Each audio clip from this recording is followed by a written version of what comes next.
of Tampa Community Redevelopment Agency meeting is called to order. I believe that Councilman Goods has our invocation this morning. Yes, ma'am, Madam Chairwoman, and it's my distinct pleasure to welcome Apostle James H. Howe. Apostle James H. Howe is founder and senior pastor of the Cathedral of Faith Church, Inc., where he has been the shepherd since 1988. He is a well-known Pulitzer and minister of the gospel who brings with him 54 years of preaching and pastoral experience. Apostle Howe is married to Maritza Howe, who is assistant pastor, and he is the father of four sons and 6 grandchildren.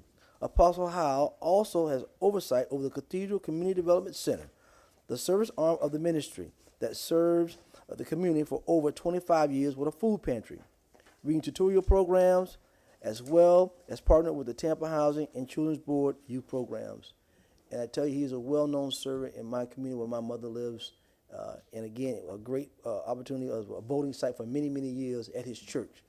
This morning, I welcome Apostle James H. Howe. If everyone could rise. Let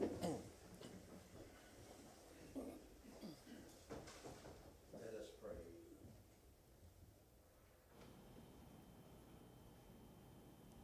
Eternal God, our Father, we come this morning. Great is thy faithfulness. Morning by morning, new mercies we see. All that our hands are in need of, thou hast provided. We come now to thank you for this day, one that we have never seen before.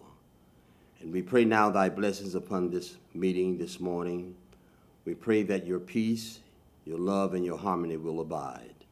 We thank you for each council member, and we pray that you would bless their homes and their families. Thank you for our coming in, and bless our going out. Bless these United States of America. Bless our leaders, those who have been placed in office through votes, or those who have been placed through their reformation. We thank you now. In Jesus' name we pray. Amen, amen, and amen. I pledge allegiance to the flag of the United States of America, to the republic which stands one nation under God, Indivisible, with liberty and justice for all.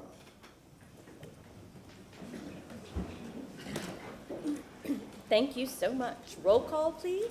Miranda. Here. Goose. Here. Maniscalco. Here. Vieira. Here. Carlson. Here. Citro. Here. And Hurtat. Here. We have a physical quorum. Thank you so much. Okay, we need to, Mr. Massey, if we could review the rules pertaining to public comment and participation in the CRA meeting this morning. Yes, ma'am. This is the September 8th, the 2022 meeting of the City of Tampa Community Development Agency, or the CRA, held in City Council chambers on the 3rd floor of Old City Hall, 315 East Kennedy Boulevard here in Tampa, Florida. The public is able to attend this meeting either in person or to view it via cable television on Spectrum Cable 640 or Frontier Channel 15, or by the internet via www.tampa.gov/livestream. The public is also able to participate in this meeting during public comment for a maximum of 3 minutes per speaker, either here in person in City Council chambers or virtually by way of Communication Media Technology, or CMT. However, the use of CMT does require pre-registration with the City Clerk's office. Directions for pre-registration are included in the notice of this meeting and on the agenda. Can I please have a motion waiving the CRA standard rules and procedures to allow public comment and participation by CMT? We have a motion made by Board Member Maniscalco, and seconded by Board Member Goods. All in favor? Aye. Okay. Ms. Travis, are there any changes to our agenda this morning? Good morning, board members. Nicole Travis, Administrative Development and Economic Opportunity, Interim CRA Director, and yes, ma'am, there are some changes. We received some requests from the board members to continue items number 7, 8, and 11. This request came because they would like to have additional discussions about these items before they're brought back to this board for additional consideration or action. And if the board concurs with that request, we're requesting that to be placed on the November 10th CRA agenda, please. Second. Okay, we have a motion made by Board Member Maniscalco and second by Board Member Goods. I think I need a roll, do I need a roll call? No? I think you could do it by a voice vote if Okay, you would like. thanks. All in favor? Aye. Okay, any opposed? That was 7, 9, and 10? 11. 7.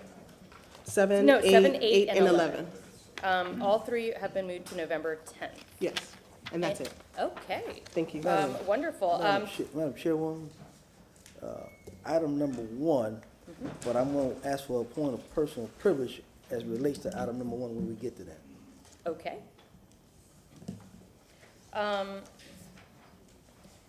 So then we approved the agenda.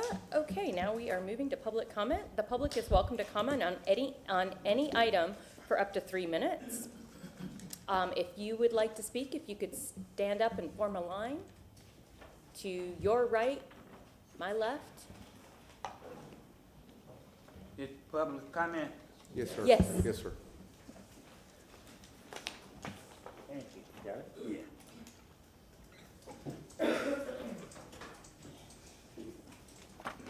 My name is Pastor Williams, located at 1112 East Scott Street, Paradise Missionary Baptist Church. And I thank God for this beautiful day. Thank God for another day of blessing. I'm basically here to talk about many things, but I know y'all don't want to hear but one thing. But that's just me. I'm being a preacher. I believe in preaching the truth and the gospel of Jesus Christ, whether they like it or not. That's my calling. And I'm so grateful to be here again today. I was thinking today was the first Thursday. I was thinking all these policemen and mayor would be here today so we could tell them something. They don't want to invite us in when they're here. They put a lock on the door, and the police talking about you can't come in. But I got a lot to tell her because I don't know. Is being gay a gender, a nationality? Can one of y'all tell me? Because she says she's gay, and I want to know exactly what that is. I know y'all won't give me an interpretation of what it is because it's not right in the sight of God. But one thing y'all must know about Frank Williams, I don't think I'm gay. And I got to preach the truth. Whether they want to be gay or not, that's their problem. I thank God I'm straight, and that's the way it is. And I know y'all hate to see me come up here. I see a lot of heads going down, but that's all right. When I was here last time, some guy called me on the phone and told me, said, "Black bastard, you need to go back home. Go back where you come from." And so he didn't give me a chance to respond. He hung up. If I'm that to him, then he must be something worse to me. And that's the way I look at it. But we got to understand, we're people created by God.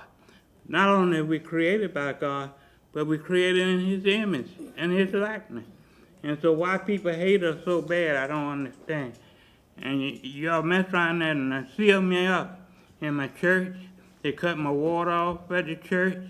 They took my parking lot from me at my church. They done did me so much dirt. And one time they set the church on fire. And that's how nasty people are. People, because you don't respond the way they want you to respond, they let you know. And I thank God that they do let me know. Because I don't want nobody sneaking up on me, stabbing me in my back or my chest or whatever they want to do. But I get a lot of nasty letters. And they basically coming from people. Thank you so much. I know you Have think. a wonderful day. Well, you really thank me? I don't think you do. But I thank God that I'm here. Thank God for y'all blessing. Y'all be blessed and be blessed. Be blessed to God, all of y'all. Don't feel ashamed. You come up here and speak the truth. The truth is the light of the world. Go ahead. Montesna, Tampa, Florida. You have to, when you become an adult, anytime you see or hear an injustice, you got to put it in check right away. Mr. Williams, you cannot keep hating on what people, let people have the right to be what they want to be and be free from those kind of comments. That's so wrong, and it's hateful. And we can't talk about God and then talk about whatever. Let a person be what they want to be. If they not offending you physically, you don't have to sleep with them, or you don't have to be with them. You don't even have to socialize with them if you don't like it. But I hope this isn't using my time, but I was personally offended by that. And Mr. Williams, you really got to get that together. That's a personal hang-up you have, and everybody have freedom of speech and freedom of belief and believe what you want to believe, and that's good. But that's wrong. It's absolutely positively wrong. All right? What I'm here to speak on is the fact that when you hear injustice, when you see it, you got to do something about it. And I heard it Tuesday when this man called for more police and more code enforcement. That's racist. Now that's racist. Yeah. That's racist. That's absolutely positively racist. That's like when white people think they can make black jokes in our faces, and because they believe we're less than a human being, we don't supposed to catch on that we was just offended. We don't supposed to catch on that we was just offended. When white people, the white people that call themselves on the other side, they say, hey, like, why did Biden have more tax IRS people? Because he's putting them under middle class. Why is this white man calling for more police and more code enforcement? Because he's calling for bad things to happen to African people. Yeah, that's right. He's calling for bad things to happen to African people in our face. In our face. And we're supposed to accept that and laugh and kiki and all that, and he all through our neighborhoods, all through our meetings. That's hateful, and it's spiteful, and it's disrespectful, and it's demeaning. And it was in our face, and I'm back in your face. Yeah, we need more police officers. We need a police officer to govern and watch every police officer, especially for what they do to African people.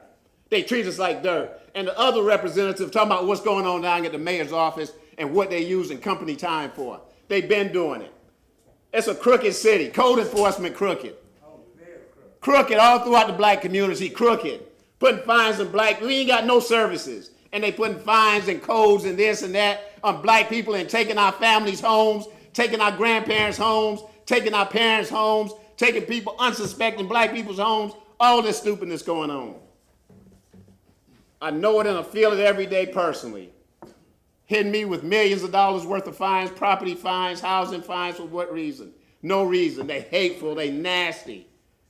And a man's calling for more police officers. Black people not gonna accept that insult. We see what's going on. We see black people trying to stand up in Hillsborough County and the governor trying to put different people on them. Yeah, talking about we don't want y'all even talking about being woke. Here's the same thing they talking about in Tallahassee. Can't say gay. That's hateful. And that was hateful what you did Tuesday.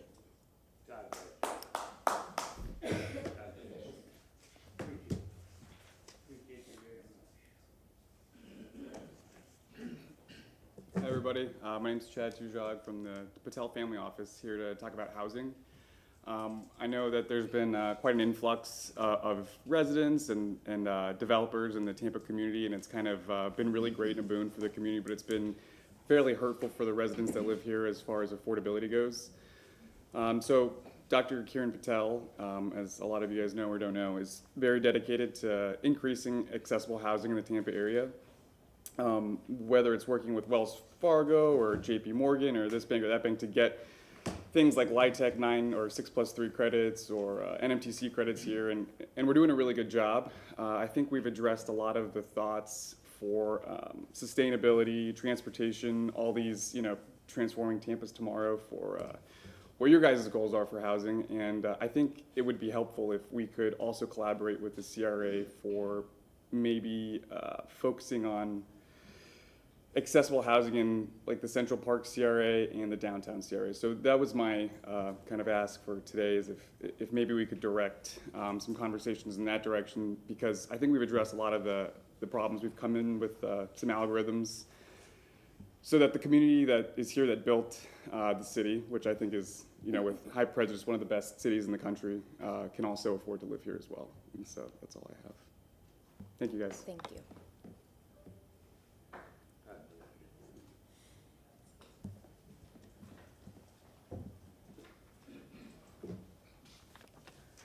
Natasha Goodley. I just wanted to, 2705 East 24th Avenue. I just wanted to make a comment because it was brought to our attention that, coming from the CRA board, that it was said that the East Tampa CRA was united to come and complain, but when it gets down to the table of us getting work done, that it's not happening. So I just wanted to address the comment because we are united and we are working to get things done. And we do have quorum. There, I think maybe twice we didn't, and unfortunately, we're trying to work on that. It's something we are actively working on, but we do have quorum and we do hold meetings. We are moving forward, and we do create programs.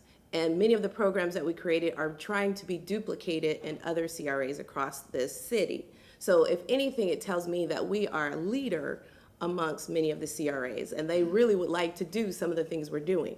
I heard you all say that you're looking for 30% of the CRA budget going to housing. We've been doing that. We've been doing that for years. So I just wanted to dispel that rumor that East Tampa CRA is not getting anything done and that we don't meet and we don't hold quorum, because we do. Thank you. Thank you. Is there anyone else that would like to speak this morning? Okay, I think we have one person online. No one is registered. Okay.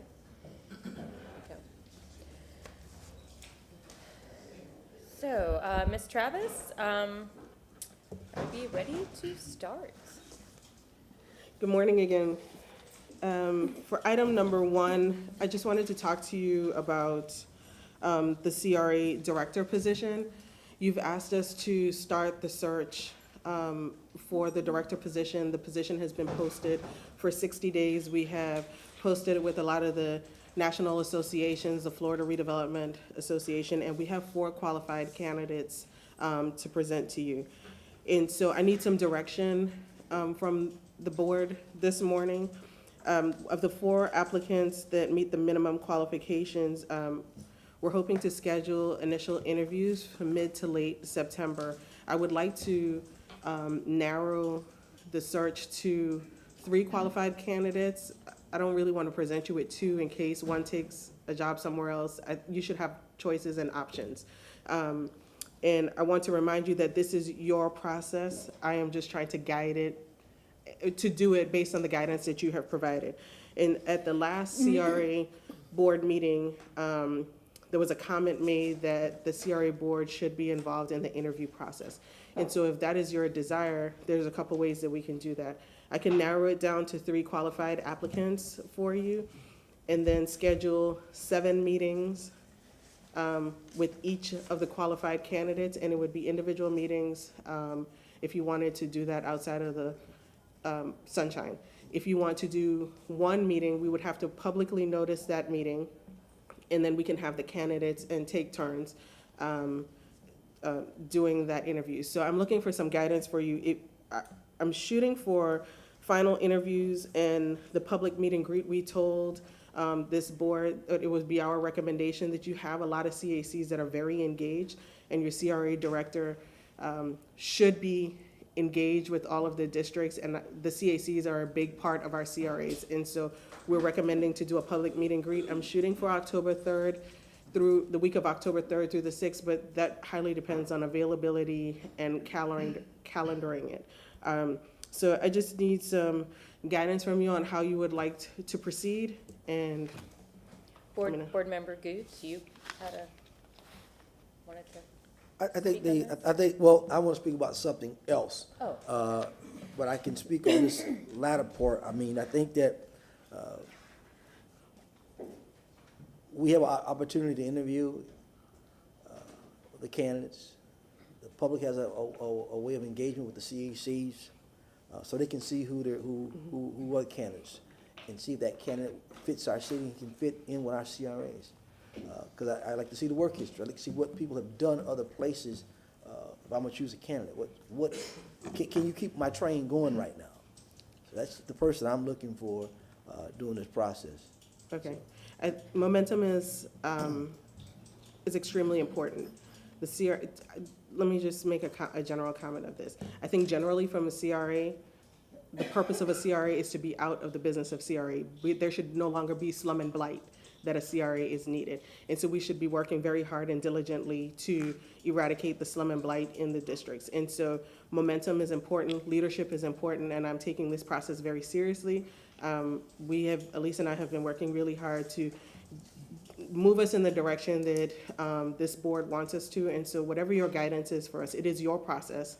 And so as soon as we narrow, if you're okay, once we go through the process and I get your concurrence, if we narrow it down to 3 candidates for you, I'll turn their resumes over to you so that you have time to review it and ask any questions, and I will be happy to be of service to you throughout this process. You've been the intern for how many months now?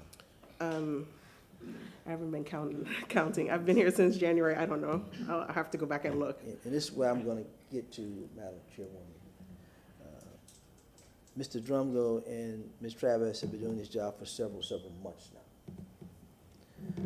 And they've taken on several responsibilities in the city, running the city and now dealing with a convention bureau. People have to be paid for their work. And we have a budget for a CRA director. And they need to be paid for the months that they've been working. And I want to be able to put a motion on the floor for HR and the finance department to get them paid for the months that they've been working. That's no more than right. So I think Mr. Carlson has already seconded that, so if we can get that on the floor, I think that needs to be handled ASAP. Are you wanting to make the motion Yep, right motion now? motion for them to be written. Yep. Well, we do not have a meeting until November 10th. We November don't 10th is have your a next CRA meeting. meeting next month. And there is a services agreement with a certain amount set aside for a CRA director, so we will have to sit down with finance and work through And all that's of why that. I've said that the and come HR and back finance on to the- come on the back with 10th, what they need to be paid. In November? Yeah, that'd be fine. Okay. They need to be paid. So I have a motion on the floor from Board Member Goods and a second from Board Member Carlson. Any discussion? I think that's a great idea, and considering that Nicole's working at least 3 or 4 jobs, it's only fair, and it's a great way to say thank you. Okay. Man. All in favor? Aye. Aye. Okay. And again, Can I again, say for one- them to look at- again, that's to look at her and Mr. Drum, because they've been doing work, and I think that's only more than fair. Okay, Board Member Carlson. Okay, yes, sir. Ms. Travis. I'm sorry if you just said, I missed it. First of all, the line you just said about our goal should be to put the CRAs out of business, or whatever it was you said. You said that several times. You said it to me privately, and I applaud that. I think that's exactly what we should be doing. You know, we were supposed to do strategic planning 3.5 years ago. We never did it. But if we did, I would love for that to be, some version of that to be our mission statement, because in the past, CRAs were looked at as slush funds for pet projects, and it's not fair to the rest of the city to have the rest of the city subsidize CRAs where there's no slum and blight. Where there is slum and blight, we should, but we need to make sure we spend the money wisely. You know, things like roof programs versus facade grants. We need to not just spend money because we have it, but because it's the right kinds of projects. And so I hope that we will go through a planning process and that we can do something like that, because it changes the whole mindset. When you remember 3.5 years ago, I was having discussions with staff, and almost everybody argued with me about the rest of the city subsidizing. The way they thought about it is it's their money, and it's not. It's the rest of the city's money, and we're custodians of it.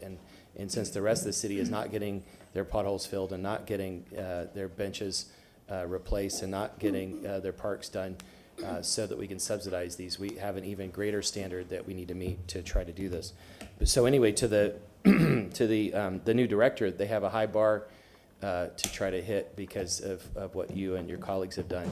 So I think we need to obviously make sure we get the very best person. If you shortlisted 4, I have confidence that they're good. But what I would suggest as a process is you're not allowed to take a secret ballot, but I think you could get input from each of us, just pros and cons of each of the candidates. What I would suggest is you somehow give us the 4 resumes and then have a short phone conversation with each of us, just to get the pros and cons, not to say how we would vote, but just to get the pros and cons of each. And then from that, you can make a determination of shortlisting 3, Sure. and then you could set up the meetings. Okay, so I can totally do that. I would just schedule individual meetings with you to get your feedback. One of the things that I would be looking for in the feedback is what exactly do you want from this candidate? I probably would be interviewing you to make sure that there's the right fit with the candidates that you have. What are you looking for? What's important to you? And then I'll develop a list of questions for you to use in your interview, whatever that interview process is. You know what you might do, since you've already got 4, you've already put out ads and you've already I think what you're mentioning, we should have done a few months ago and we didn't, but what you might do, usually I'm in the place of making sure that you all get our input, but you've done a great job and you're obviously, well experienced in this. I would suggest that that you give us either the ad or the criteria that you think, Sure. and then just get our feedback on it, and in case we want to tweak things, and if there's some things in particular that we want to look at. And it can't say just clone Nicole. Sure. But the other idea about going to the CICs, I think, is a good one. We need to be fair to all the candidates, like in the police chief search. One of the important candidates was not able to attend because of a death in the family. I think we need to be sensitive to all everybody's schedules and figure out how to do that. And besides just having an open house, maybe some of the CHC chairs would want to talk to them or. Yeah, I think it's going to be. I'm not suggesting the public meet and greet is a prescribed agenda or with a podium and a forum. I think it's a meet and greet. It's an opportunity for the candidates to talk to the CAC members and the chairs, and the CAC would provide you feedback based on that interaction. It's up for. I mean, this is a very public position, right? And so it would be up to them to do the meet and greet. I don't have a prescribed agenda for that meet and greet. Thank you. Board Member Vieira. Thank you, Madam Chair. No, and Councilman Carlson said some of the points I was going to say, which is, I think it's open and obvious, but that we shouldn't have all the interviews collectively in public, just for many reasons. I would strongly discourage that. I think much like when we were hiring our executive director at Hart, which is we get to know the individual privately, have phone calls, meetings, et cetera. Then obviously we have a public vote where members can share their rationale while they're making a specific decision if they so wish.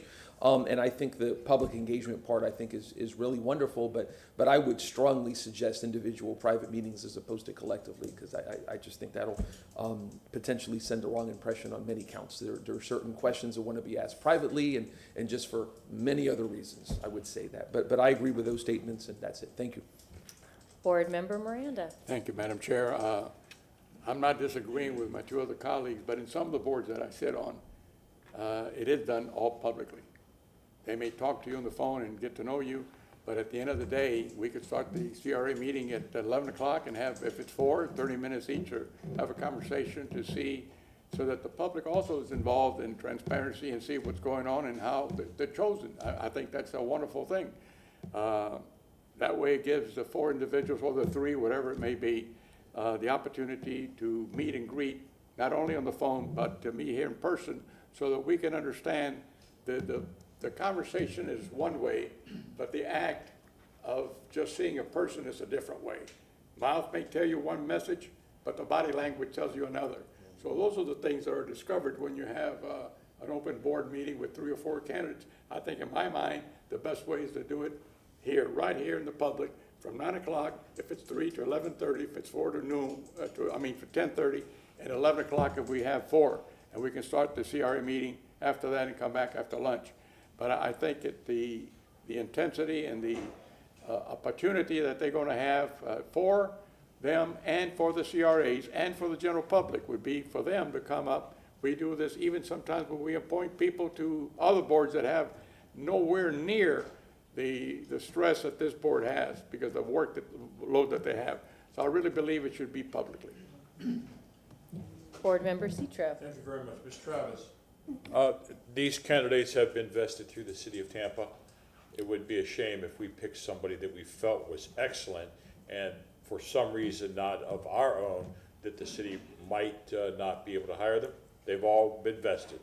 Well, they would still have to go through a background check and drug test clearance for hire. They have not been through that process as yet. They have met, so we did a job description, and to Councilman Carlson's point about the minimum qualifications, I did take the job description to the CRA board chair and gave her comparables of other director positions and what we put in the qualifications. The 4 candidates meet the minimum qualifications of the job description.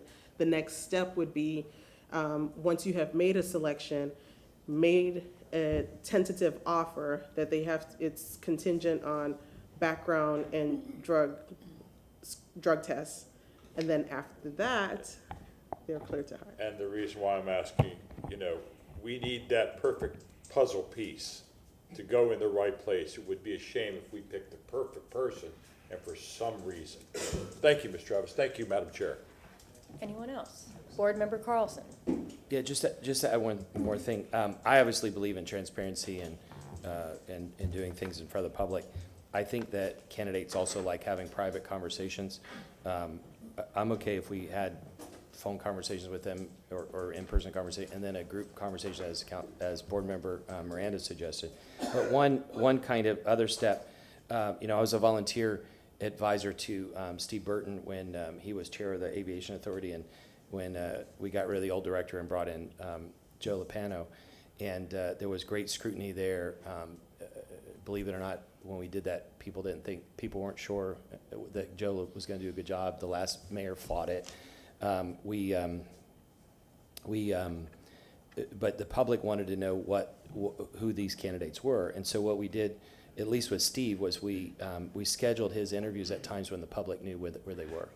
And so another kind of interim step is that if we're going to meet them in person, we could, for example, meet them here, and you could just schedule publicly. They wouldn't have to necessarily be publicly noticed because we wouldn't be breaking sunshine, but we could just post them publicly. If the public or media wanted to come in for the interviews, they could come in.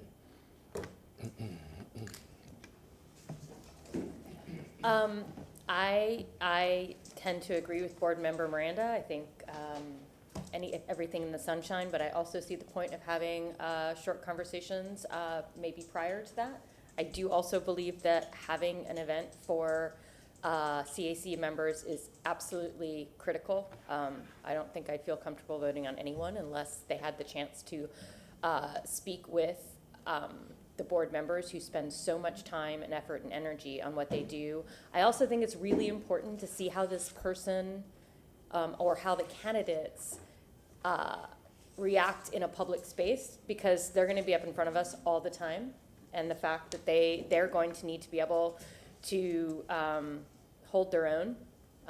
We have a lot of questions, we have a lot of issues, so I think seeing that for me personally is something that is very critical.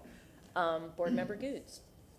Well, the public engagement portion, you know, the school district had a good system to where the candidates met with the board in a public setting, and then they had a social hour where the public was able to engage with the candidates. I think like 4 or 5 of them. Not only CAC, but the public was able to talk and meet the candidates as well. So I think that's a good way to go, have a public engagement to where the public, not only the CAC, but the public be able to engage with these candidates. Absolutely, we can do that. Whatever the consensus of the board is, I'm happy to oblige and do that. Would we be Let me able just to? add, you know, a public engagement like that. Would have to be noticed. Would have to be noticed, and the final selection or the selection of whoever would be the CRA director would have to be made in the sunshine at a publicly noticed meeting. We probably ought to consider probably a special call meeting for that sole purpose, especially if you would like to bring the finalist in to make a final presentation before you all make that final decision. And maybe that's the process, that you have the individual engagement, and then they have a social engagement with the CACs and the public, and then also a special call meeting where the sole purpose of that meeting is to select the CRA director and for them to make presentations to you all, and then for you all to make a decision at that point in time. That, just a suggestion. But. I love that suggestion, but board members, any? Should we schedule it now, or? Maybe, I don't think you may should. want to develop the schedule based Yeah. on the calendar of the individuals that she's meeting with in your calendars. I would think we need to come up with a calendar. If you just can agree on the process that you want to do, I'll go back and work on the schedule and present you a schedule.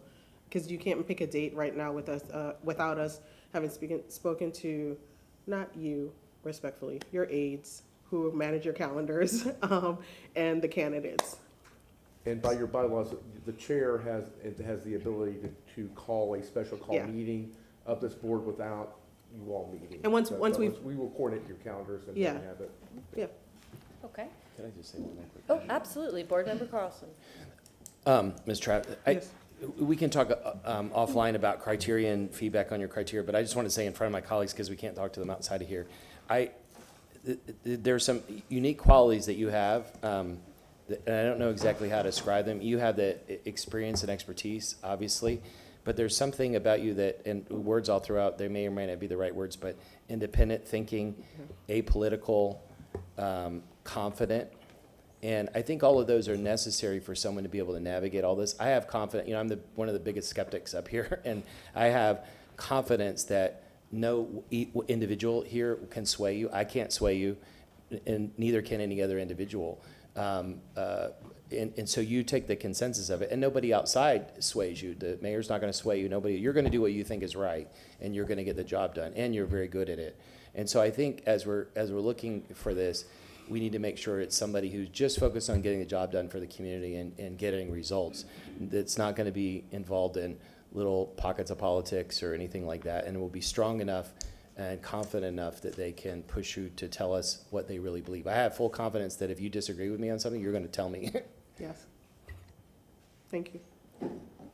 So do we have a plan? Would anyone like to articulate that plan so we can vote on it? Or do we need to vote on it? I don't. Board Member Goods? I think we pretty much laid it out for Ms. Travis, I believe. You guys kind of said different things. You didn't. Okay, well, there was no consent. All right, well, I think. Okay, so let's start with the interviews. I think what I heard. Let me tell you what I think I heard. I think you want me to schedule individual meetings with the finalists so that you can speak to them, not in the public setting. Then you would like me to schedule. Then you would like to have a publicly noticed meeting in chambers with the finalists. You would also like to have a public meet and greet. I will do a small 45 minutes with just the CRA board first, and then the time after that would be for all the CAC members. Then I'm not going to ask you to make a decision on the candidate at the public meeting. Then we will figure out the date and when you will make a decision on your CRA director. Is that it? Perfect. I mean, yeah. I'd like to move that process, but also add in the first step, which was to have you just socialize the 4 resumes and get verbal feedback from us. Yes, I So wrote that down. I'd like to make a motion to approve the process you just described with that addition. Okay, Board Member Carlson has a motion, and, Speaking on the motion, I want to make sure that the finalists are going to appear before this board for a period of time before the vote's taken. Yes. All right, thank you. Yes. and second by Board Member Goods. Let's do a roll call vote for that. Maniscalco? Yes. Miranda? Yes. Citro? Yes. Carlson? Yes. Goods? Yes. Vieira? And Hurtak? Yes. Motion carried unanimously. I'm glad I ate breakfast this morning. Thank you. Are you, does that make, are you satisfied? Yeah, Okay. no. I'm fine. I just want to make sure that I execute the process that this board wants to move forward. And then once I lay out that plan for you, we can talk about that and take any direction we have from that. So I'm good moving forward. Thank you. I just wanted to make sure that everybody's set. Okay. Okay, thank you so much. Mr. Drummer is going to introduce items. There are a couple items on the agenda that we should take together, 2, 3, and 4. So he's going to speak to that and then introduce everyone. Wonderful. Good morning. Good morning. Good morning, Board. Lee Strumgo, Deputy Administrator for Development and Economic Opportunity. As Administrator Travis mentioned, we would like to hear items 2, 3, and 4 collectively.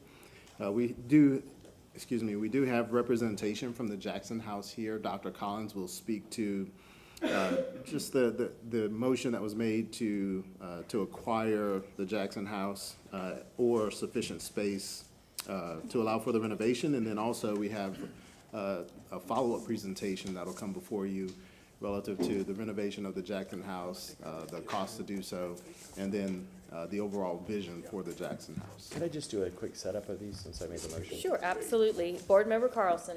Yeah, just there's been a lot of discussion, a lot of stories about the Jackson House, and a lot of great people trying to save it. I first got involved in November 2013. I met with Willie Robinson at the encouragement of a Times reporter, and he had just gotten a letter from the last administration that said they were going to tear it down, if I remember correctly, the Saturday after Thanksgiving. And I was pretty shocked by that, and at least in that conversation, he didn't show me any anger or anything. He just, was trying to save the Jackson House. And so I made 2 phone calls. One was to a group that raised the money and tried to save it. They shored it up. They put tarps on it. And then the last administration walked in at the end and said, we're going to tear it down anyway. And so that deal fell apart. The other call I made was to Linda Salsena, and Linda, former city council member, came into this body, the city council, not this body, city council, and I think Ms. Miranda may be the only council member was here. I don't know if Guido was here or not, but city council voted to stay the execution of the Jackson House. And so I just want to put, for the public's sake and everybody else, city council, not all of us individually, but city council saved the Jackson House, at the request of Mr. Robinson and others back in 2013. If not for that, it would have been torn down just after Thanksgiving when nobody was paying attention. But since then, it has sat, and many of us care about the Jackson House. I care about it so much that I have a painting of it on my wall in my house by Dean Mitchell, and it's a building I think is originally owned by Willie's family. I think his family has his daughter may be here today, but it's really a community treasure that tells not only the story of the people who stayed there, but also the story of segregation, and the location of it I think is really important. I absolutely would never be in favor of moving it because it's so important to tell the story where it is. I've said to many people, I would like to personally buy the piano to go in the lobby when it's renovated. But many of us I think all of us have been united in trying to save it. We've talked about it in city council for 3.5 years. And as I said, that prior city council saved it from the last administration. And I think in CRA we've tried to save it. A year or so ago, the mayor had a press conference with Jeff Vinnick and I think Christina, who's in the audience, and announced the city would put in $1 million. That actually was the CRA money, not the city money. And so it shows that this CRA is committed. We put our money where their mouth is, and we've offered at least half the money that's being offered to try to renovate it. And we've run into many obstacles with that. And the other thing I'll say is that the CRA, anybody who watched the budget meeting the other day knows there's not even $100,000 extra in the city budget, but the CRA districts have money. And I think there's the interest, the passion, and the resources with this CRA board. CRA board is the same as city council, but it's a totally separate entity that stands alone from the city, and we have the resources to be able to help the Jackson House if we can work through one of these issues. And what I'd like to see at the end of this is to figure out, is there some way we can partner with the foundation, or that the foundation can help us partner with USF and or the History Center to figure out how to solve the immediate problems, but most importantly, that we can save this important structure, renovate it, activate it again. But if it happens to fall down, the third motion is what would it take to rebuild it? Because everybody needs to know that if it falls down, that we intend to rebuild it in place. And the example of that is Manhattan Casino in St. Pete. That is a reconstruction, but still an important historical building in St. Pete. Board Member Maniscalco. Thank you very much. What bothers me the most is I could take you through Ybor City, and maybe I don't know everything, but I love history, and I've studied a lot of Tampa history. And I can give you a tour and tell you this is this and that. I can take you through West Tampa. I can take you through South Tampa. I can take you through, like I did with a friend of mine on Monday. On Labor Day, we spent the day driving around East Tampa, and I was showing them a lot of the original structures that are still there on Hillsborough Avenue when it was a busier commercial corridor, through the residential areas, through the cemeteries, through so many things, but I can't take you down Central Avenue because everything was demolished for the most part. Ybor City is protected as a National Historic Landmark District. West Tampa has its historic district with so many cigar factories and other contributing structures, but through the black community, through the black business district that was thriving until, let's say, 1967, because we had riots, and I think that was the catalyst that caused, from the words of Moses White, we have to tear down Central Avenue. If he said it or not, but this is what I've read after the riots and whatnot. And then you have the Joyner family with the Cotton Club as the last holdout, sold, I believe, or closed in 1974. But after that, I can show you a church, I can show you the Longshoremen's building, I can show you the Kid Mason Center, and I can show you what is the Jackson House. But beyond that, if I didn't tell you, if I didn't, driving through there or coming off the interstate, people don't know what that used to be. So when we look at the importance of the Jackson House, we understand that we're saving and trying to preserve the last remnants of what was so important in history.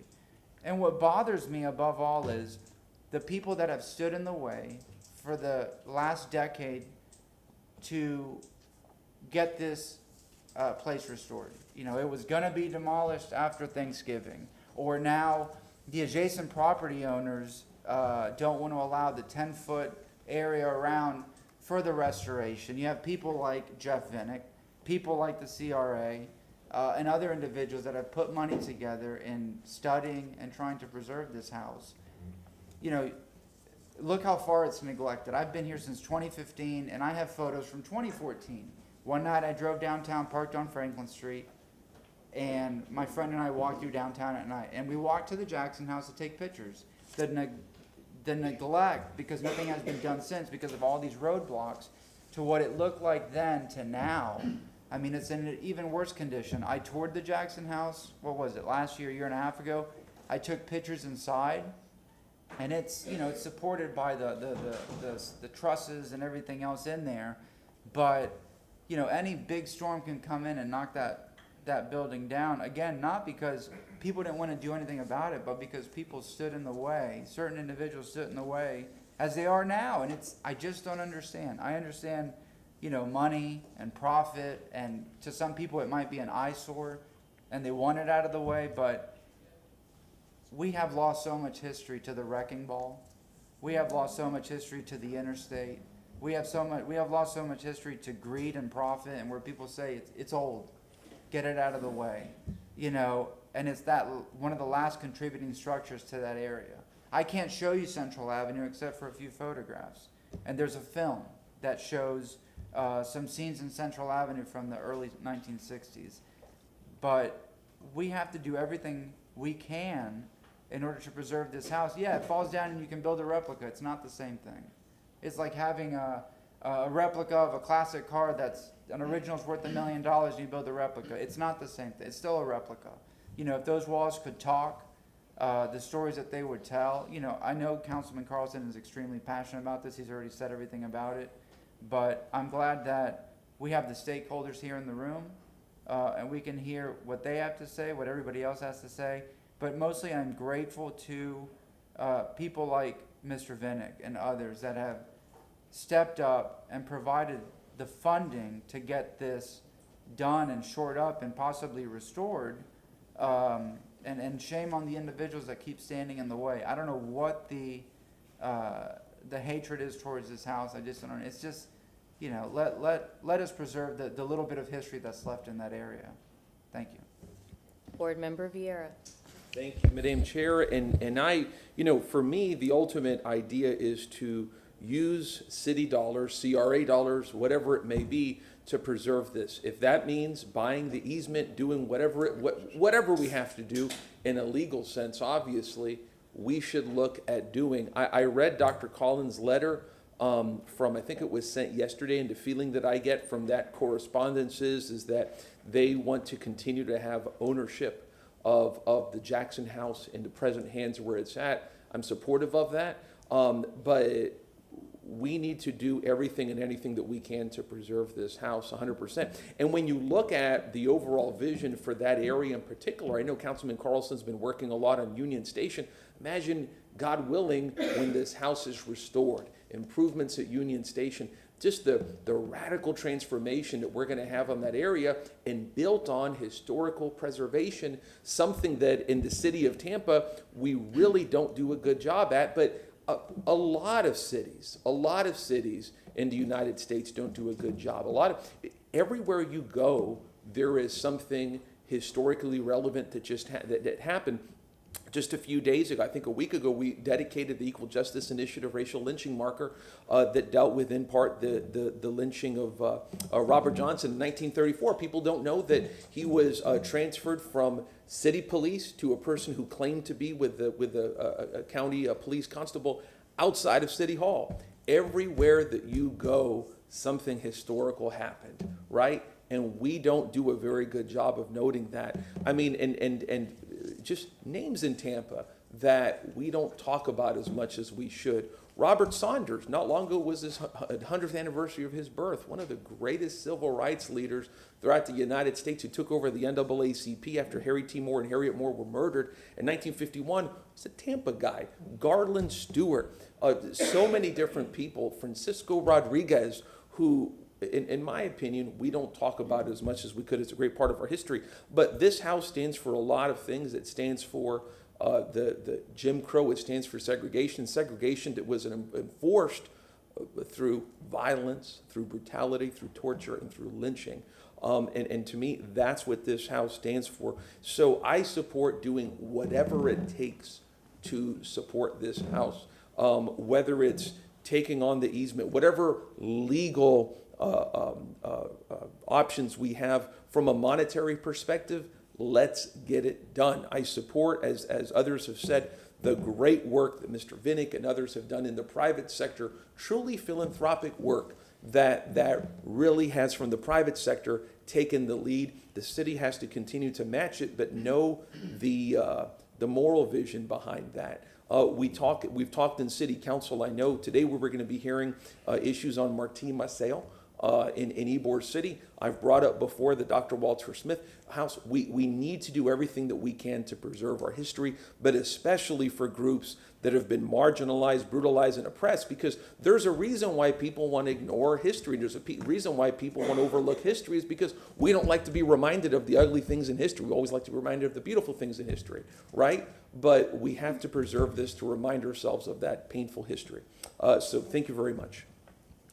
Okay.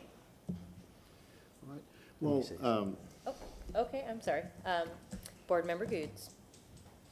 You know, history always has a way of repeating itself, and especially when it comes to colored folks. You know, that property over there is being held up for a reason, because somebody wants it. Somebody wants it. What is it going to cost for us to get it? If we can get it. So I need us to start thinking of the other options. If we can't get it, or they won't sell it,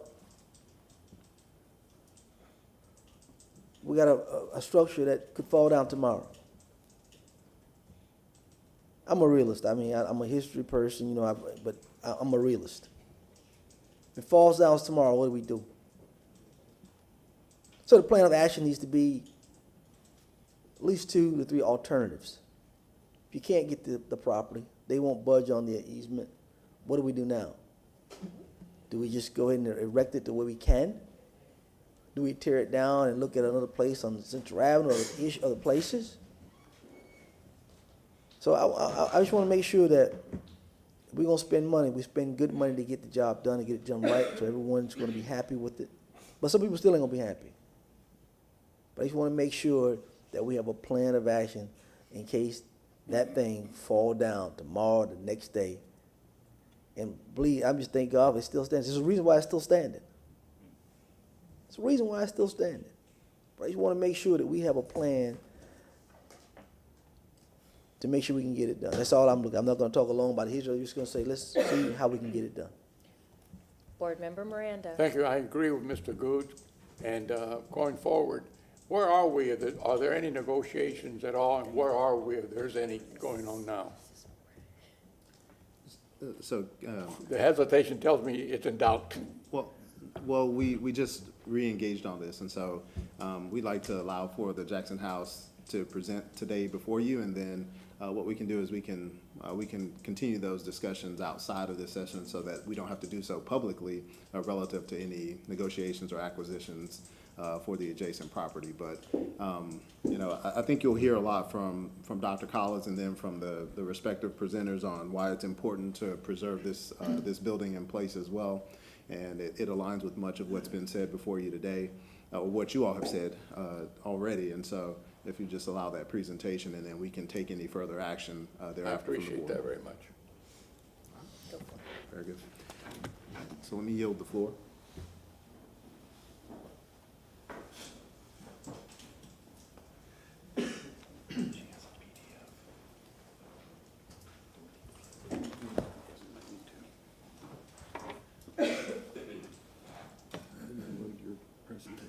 Okay, load it. Yeah, we gotta figure out how to move it forward. We're waiting for the PDF.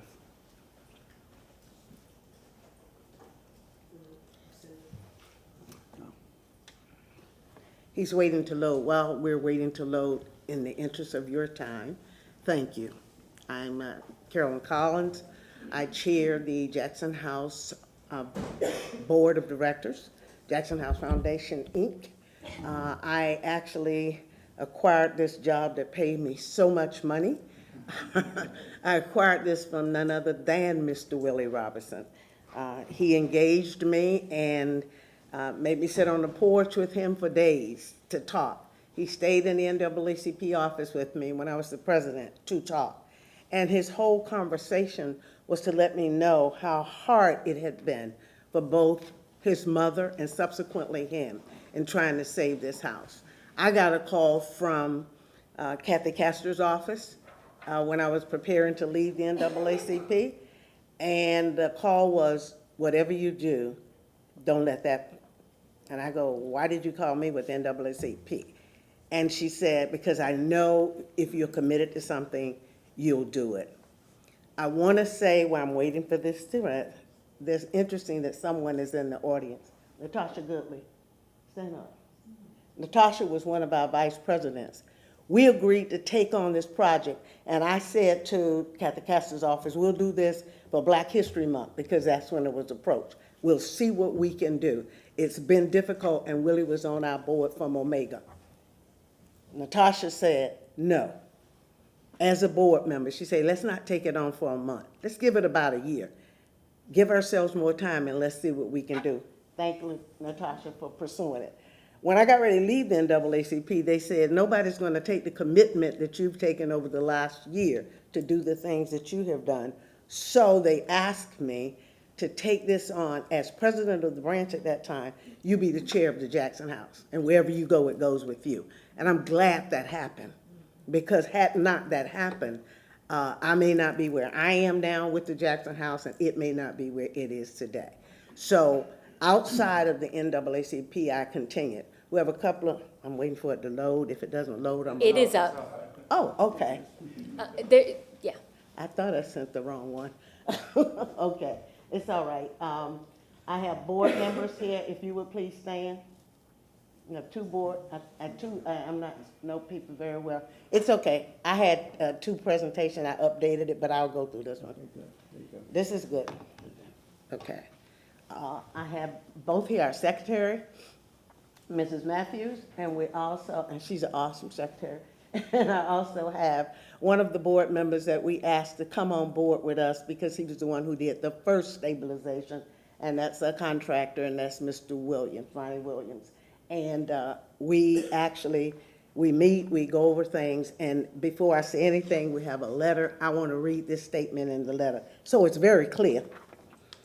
You have the letter. I'm not going to read the whole letter, and to the public, if they want it, we'll be happy to share it with them. But I want to read this paragraph explicitly clear. First, under no circumstances will the Jackson House Foundation consider any offer to sell its land or relocate the Jackson House.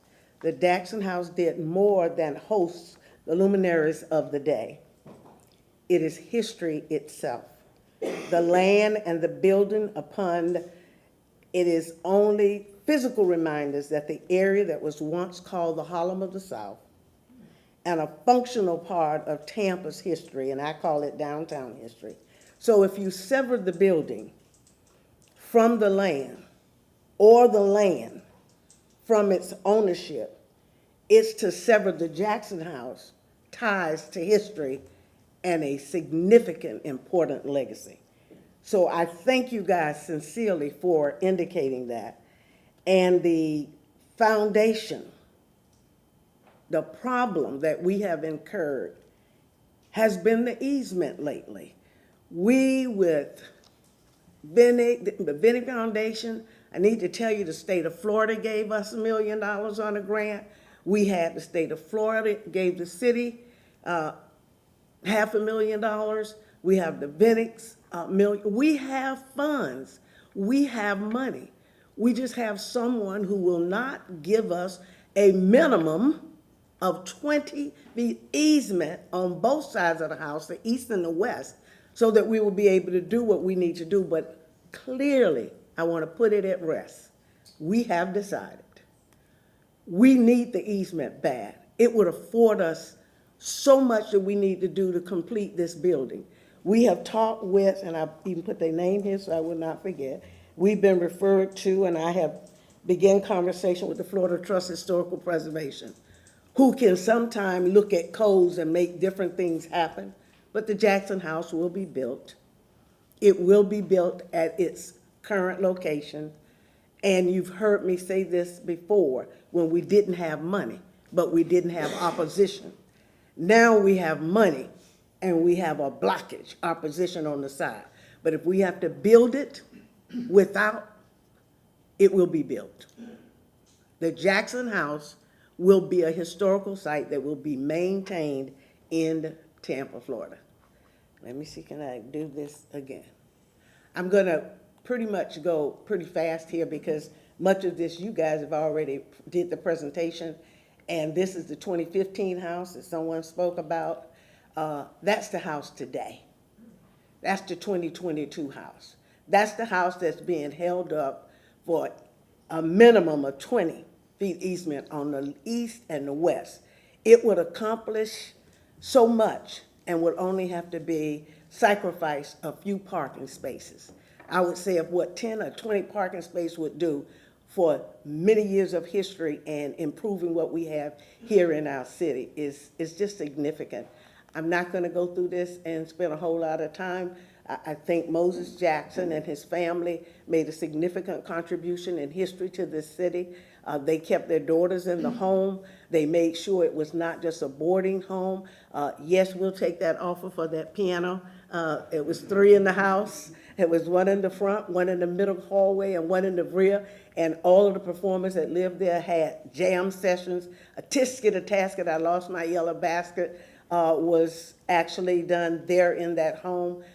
This is a picture of someone, and everybody used to say this was Moses and Sarah Jackson. No, it was not. It was someone else who stayed in that house that we can't identify that took a picture on that porch, and we were able to get to it.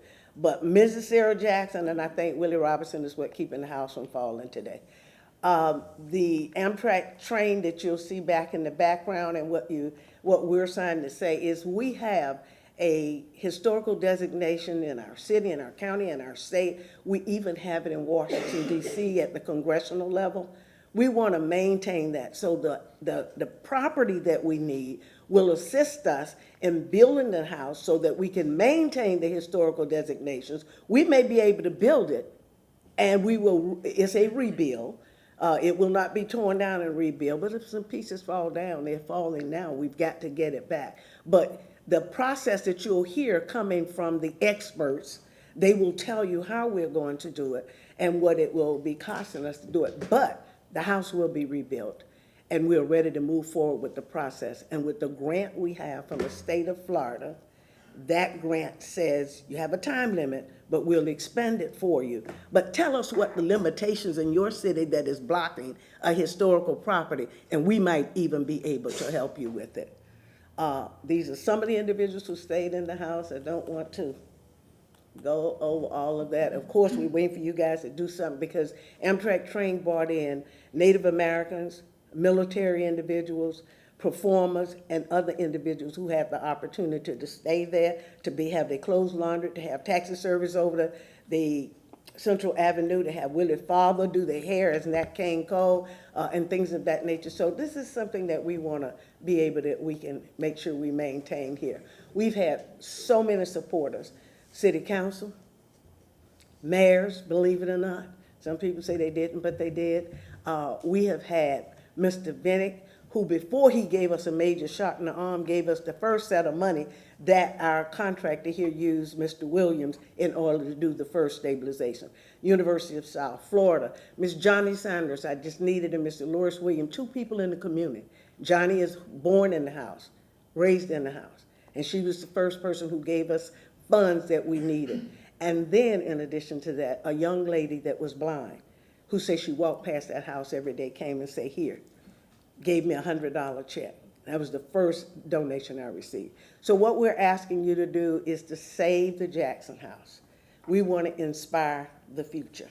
And I will ask you to listen intuitively to the Tampa Bay History Center, the interaction that we have with them and what we're doing with them. And I would ask you to listen as well to our presentation from Ron Ford, the consultant. We will be working consistently with them. The Jackson House Board meets once a month. We are about to go back to our community meetings and meeting with the community. The house will be rebuilt.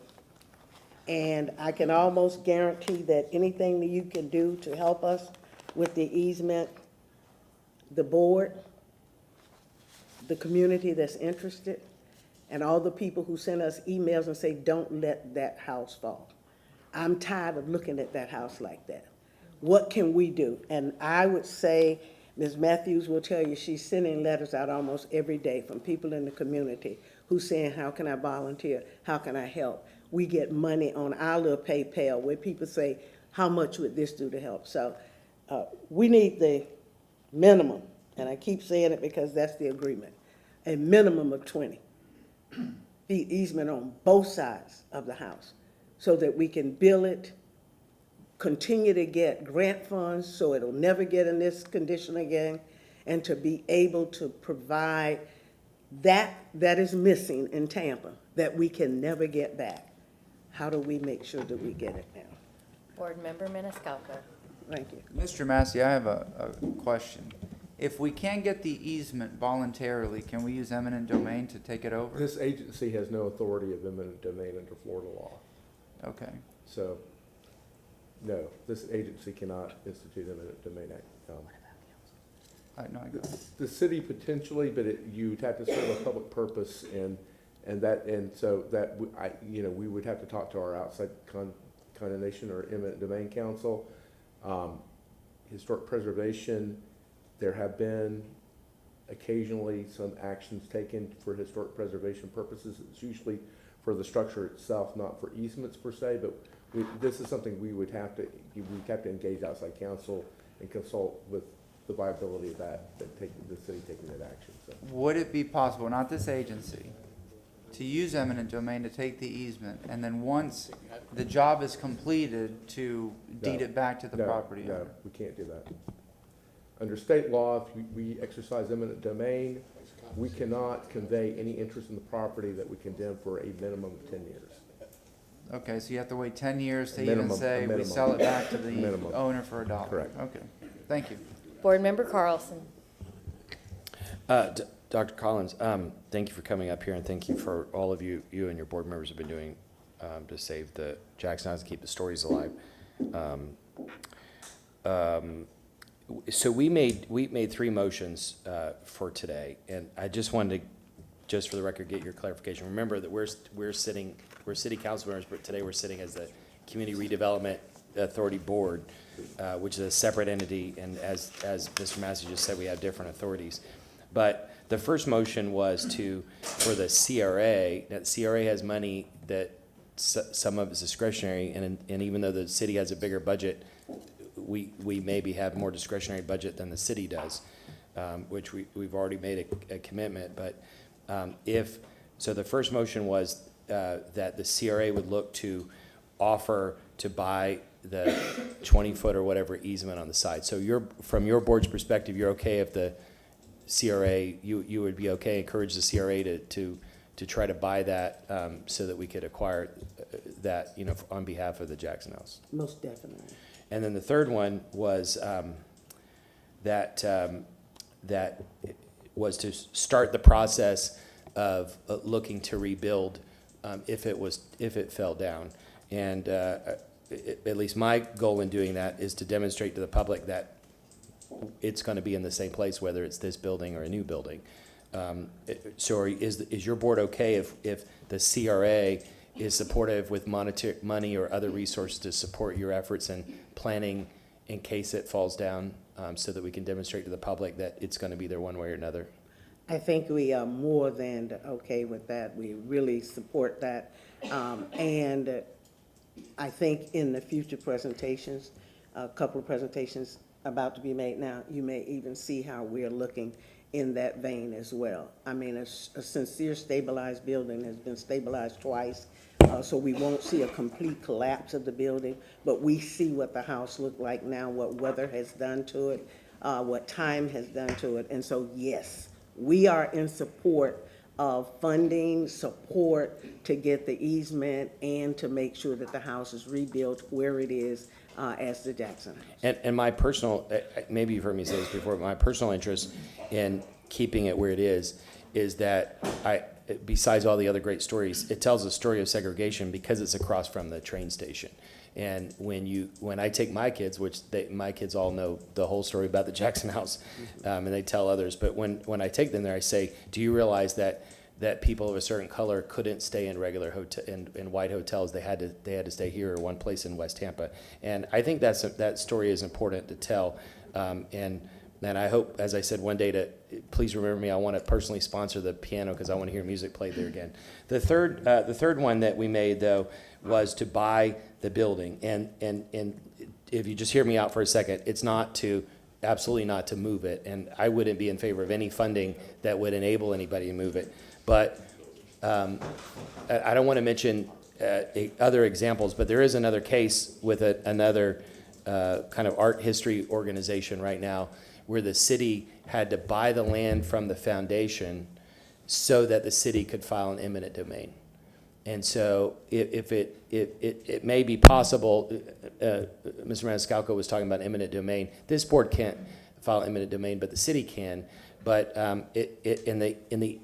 I would ask you just to stay close to the lawyers at the city in the case that we can't purchase the land and we make a good faith effort to purchase land and nobody will sell it, then there would be a case of eminent domain. But if the situation arose that the only way to file eminent domain is for the city or the CRA to own it, then with the support of the foundation, I would try to get the funding from this board to have the city control it just for the purposes of eminent domain.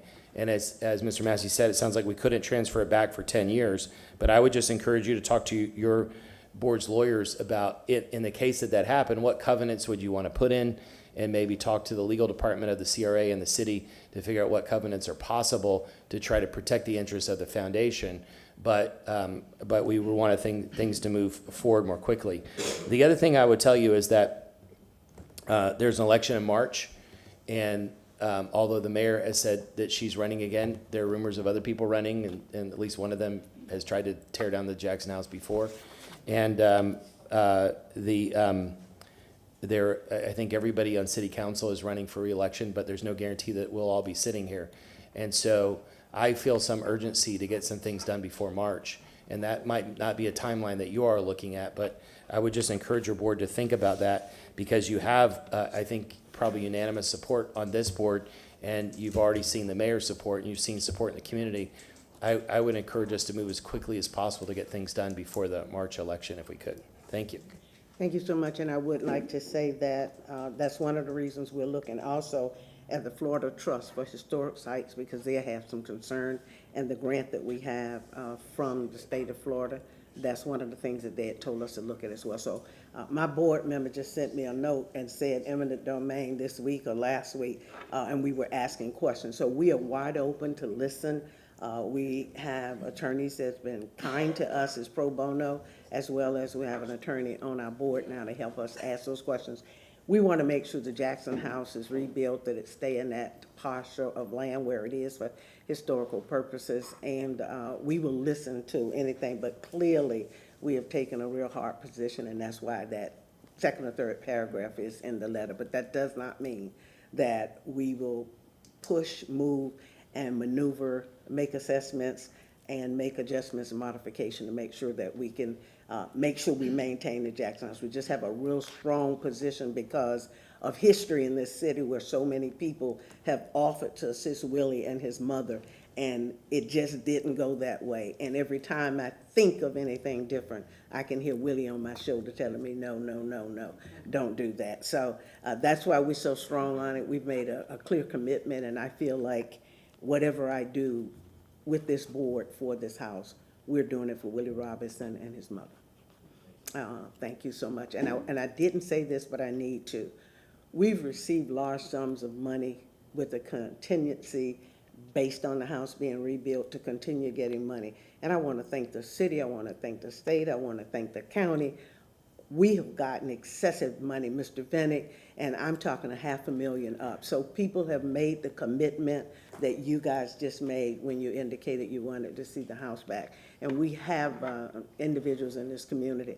I don't know what I would have done without Christine over here. She's been a jewel, and Tyler, and they just, I mean, we almost like in the family now. That's how often we're together and we're meeting, and I thank them so much for everything that they have done. But we're serious. Thank you, Ron, and CJ has come on, and so we actually, the Jackson House will be built, and you guys will all be reelected that's running again because you're supporters of the Jackson House. But I'm just simply saying that we will be moving this year, and we will be moving before even a November election, because we're ready to go now. We've been held up almost 1.5 years to 2 years, thinking we were doing something in good faith, negotiating. Yes, we have been negotiating.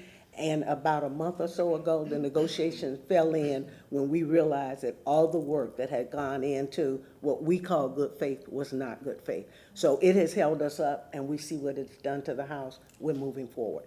We thank you for your support. We solicit your support, and we ask you to support us with anything that's coming up, because you will have a Jackson House in Tampa, and you'll see some progress. And the state told us we got to do that because we have a limitation on that. There was grant money, and there's other grant money that's available that they already told me about. Yeah. That's it. The next presentation. Thank you so much. Appreciate your support. All right. And now for CJ Robinson and Ron Ford. Good morning, board members. Thank you for your interest in this important project and for your support of history in general. I'm CJ Roberts. I'm the president and CEO of the Tampa Bay History Center. Joining me is Ron Ford from OTB Consulting. Ron is serving as our project manager for this restoration effort. The History Center got involved a couple of years ago to restore the Jackson House, and we're providing mostly in-kind support. Most of our staff members are involved in one way or another, whether it's curatorial, education team members, facilities folks. We're also managing the various public grant funds because we have the infrastructure to do that, quite a bit of experience doing that. Now, Dr. Collins touched on some of this already, but let me take a moment and I'll update you on where the project stands at this point. Then I'll turn it over to Ron, who will tell you what we're trying to accomplish, what we need. So is there a PowerPoint? Here we go. We talked a little bit about the project partners, great partners involved. I think the key people that need to be involved are involved. The structure's been stabilized with the internal bracing. We talked about that already. Security fence has been installed around the house's perimeter. The building and the contents have been digitally documented by USF's Digital Humanities and Heritage Program. They do a great job. The work that they've done is going to be critical for the reconstruction as well as the historical record. And key building elements as well as some of the contents have been removed. They're stored off-site. They've been treated and ready to reinstall at the appropriate time. But as we've all pointed out, the building is very vulnerable and time is certainly not on our side. Here's USF doing their good work. If you haven't been to their website, it's really very interesting to take a virtual tour of the structure.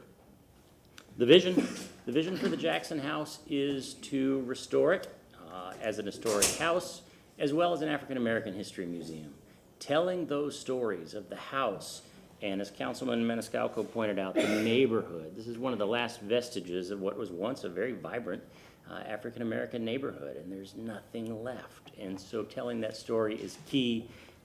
That's one of the reasons that the location is so important, so we can talk about what was around it.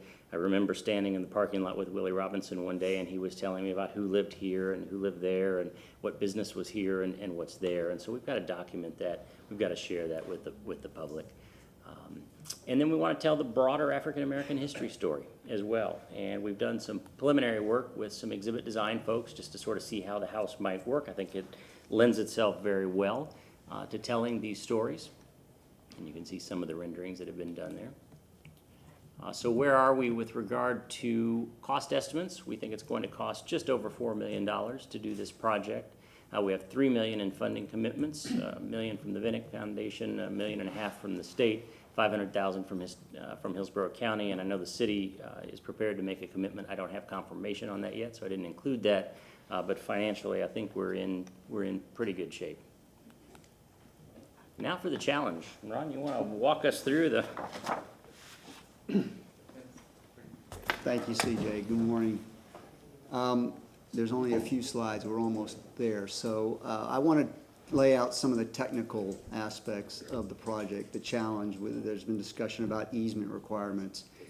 The house structure currently sits approximately about a foot inside the property line on the east property and about 3 feet on the west side.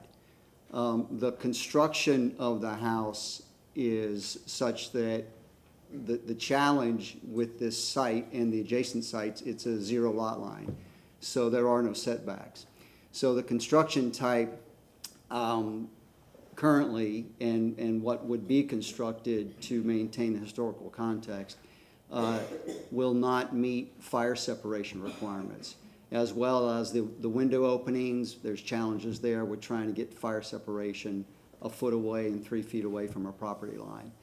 So based on this, and again, having to build and reconstruct or renovate within the context of the existing structure, that's related to grant money and what leeway you have with how you reconstruct. I know there's been some discussions about if it falls down and we rebuild. To accommodate that, we've looked at it and done some preliminary evaluation, and there's been some easement dimensions thrown out here already this morning, a few different ones.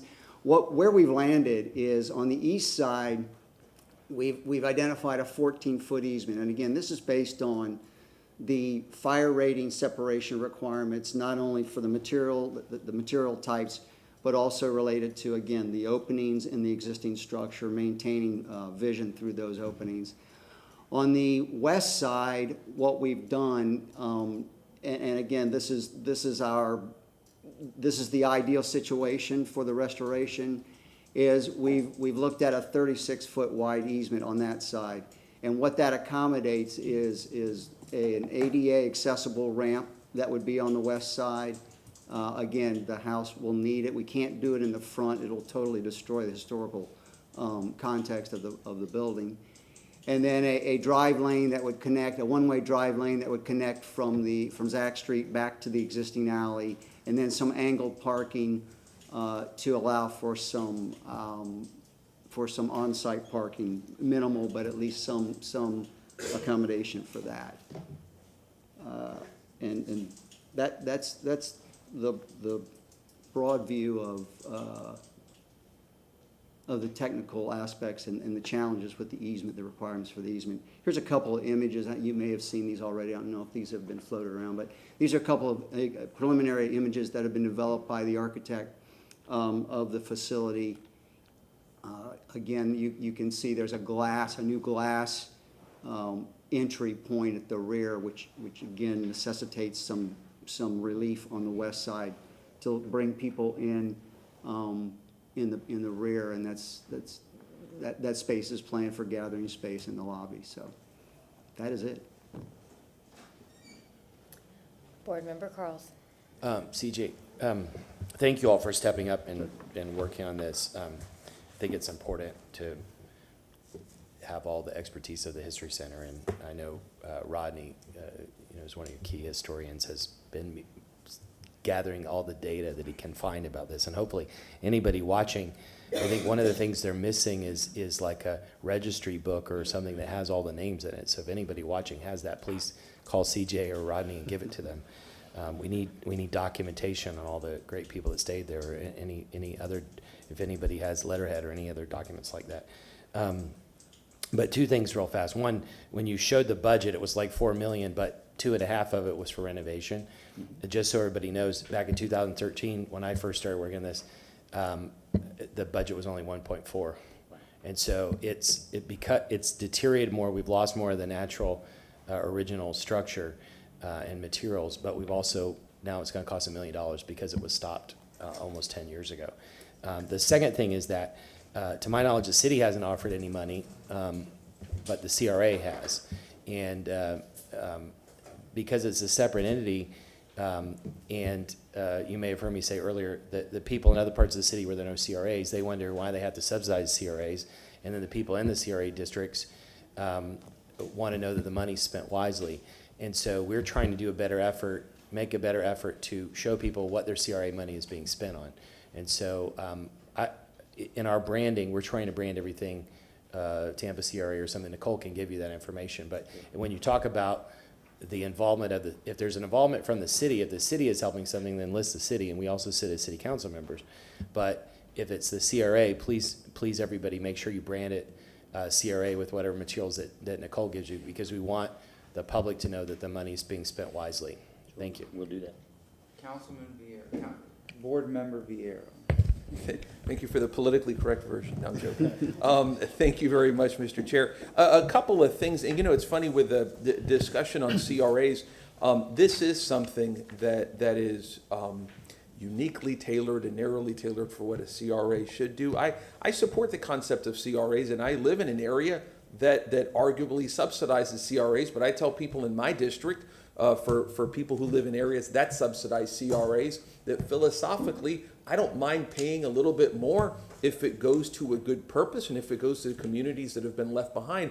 But that's all, and again, I know there's controversy in some CRAs versus others, but I mean, just as a general purpose, which I think we, all 7 of us agree with the concept of CRAs, I don't mind paying a little bit more, and I know some of my constituents don't mind that as well, if it goes to people that have been left behind. Because in my opinion, that's what government is for. That's what government is for. And I think that we all agree on that. It's the application of that where we can fall into some, get in the weeds and whatnot, and that's obviously not for today. But, going back to the critical issue of the easement, time is of the essence. As a general purpose, time has always been of the essence. Just look at the house, right? Time is of the essence. I know very little about eminent domain. Just as an attorney, I've never practiced in eminent domain. I have no interest in ever doing that, by the way. But I know that it takes time, and I know that if a government makes an action, then that property owner has redress, and there are certain rights that they have, et cetera, and that can take a lot of time. That can take a lot of time. Litigation takes a lot of time. It's very expensive, very stressful, all that kind of good stuff.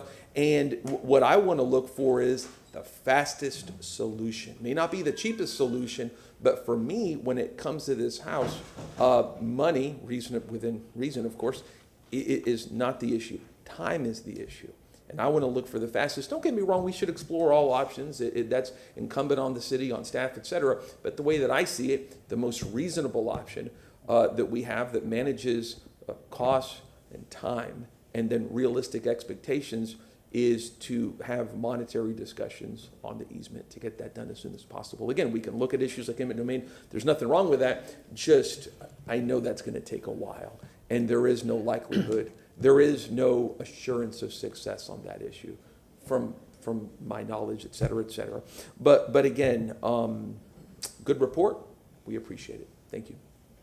Board Member Maniscalco. And thank you very much for the presentation. I've never seen renderings of what this Jackson House restored could look like. And I like, first, that it looks original. I know the windows are updated there as they would have to be to code and whatnot. And the back part, which I think it's just like a mesh screened in area. From what I see there, it's steel and glass. Some people will say, oh, it doesn't, makes it not look totally original, but in other buildings, for example, the German American Club on Nebraska, where Metro Wellness is at, they have something like this where it's, you know, modern within the original, and it looks great. And even in Texas at the School Book Depository, which is a museum now, they've added a structure like this while maintaining the originality of it. But this looks great, even, you know, because I never met. What will it look like? We've seen it in a state of deterioration, but you know, this is such an asset and continue to be such an asset to the community that it's a shame that it's gotten to this point. Again, to preserve the little bit of physical history that we have left in that neighborhood, because so much is gone. So thank you very much for the presentation. I'm really happy to see, you know, something of what it would look like. Board Member Citro. Thank you very much. Gentlemen, if you had a cash register full of money, if you had just flowing out of your pockets, what would you say the investment would be to rebuild this building? Well, I think the resources that we've identified are adequate for now. If we cannot get the easement and we have to build the building differently, the budget goes way up. And I don't even know what way up Give me some sort of ballpark figure. $4 million, $5 million? I'd maybe defer to Carolyn on that. Doctor, I should have asked you while you were up here. I apologize. I'm gonna go by the experts. If it gone up this much, when I've been saying 2.3, 2.5, and we're really at 4.2, I'm gonna say double it. So if I had money flowing, I would say double it. And the only reason I say that, I've sat in meetings with code enforcement, I've sat in meeting with the fire department, they've come in, we've met over in City Hall with city officials, and all they're telling us is the material in order to maintain the historical designation. And when we went to the state, and I made the presentation in February 24th before the state, they clearly told me, we do not want the kind of windows that we were gonna have to put on the side. Christina and I have been talking about it, and we came up with this idea. We'll put in dummy windows. You will not be able to look out. You'll be able to see history of the Jackson House in those windows, that we might be able to roll some. When I said that before the state, they said, go back. No. We want the original windows if we have to come in there and override your code enforcement. This is a historical project, and we want the house to stay that way. So the cost that we would have to invest in order to try to use the materials and to still maintain code enforcement, literally, I've said to some people, that kind of cost would triple. So I'm gonna do the benefit of the doubt and say, if the cash is running out and you're gonna give it to me, double what we're saying now. Yes, ma'am. Couldn't say it better myself. I understand the Italian club through historic stuff had to go through the same thing. And it wound up costing them almost twice as much. Okay, so we're just And let me just say, ballpark figure. Go ahead. I'm sorry, doctor. no, I was just gonna say, the other thing I would say about the back, where you indicated how that looks great.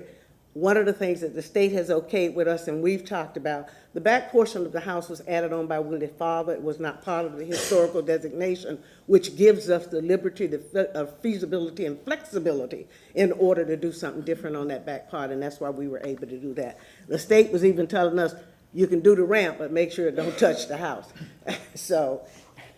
Could I add one thing? Yes, sir. Thank you. And you're probably not getting a cost, because frankly, we haven't gone down that path. And the other underlying factor is the historical context. And as Dr. Conlon said, we've had discussions, the state has pushed back. You know, we've talked about building the walls so that they would meet fire rating for a 0 lot line, but that totally destroys the historical context of the building. And that starts to affect grant money. So there's different constraints. I mean, in an ideal world, we'd have our space on either side. We just build it back the way it is. I'm not trying to go down any type of rabbit hole, and I'm not trying to set anything in stone. No. I'm going somewhere with Okay, this. I just wanted you to understand that piece that's driving a lot of the decisions right now as well, too. Thank you. This building needs to be saved and restored. Ms. Travis.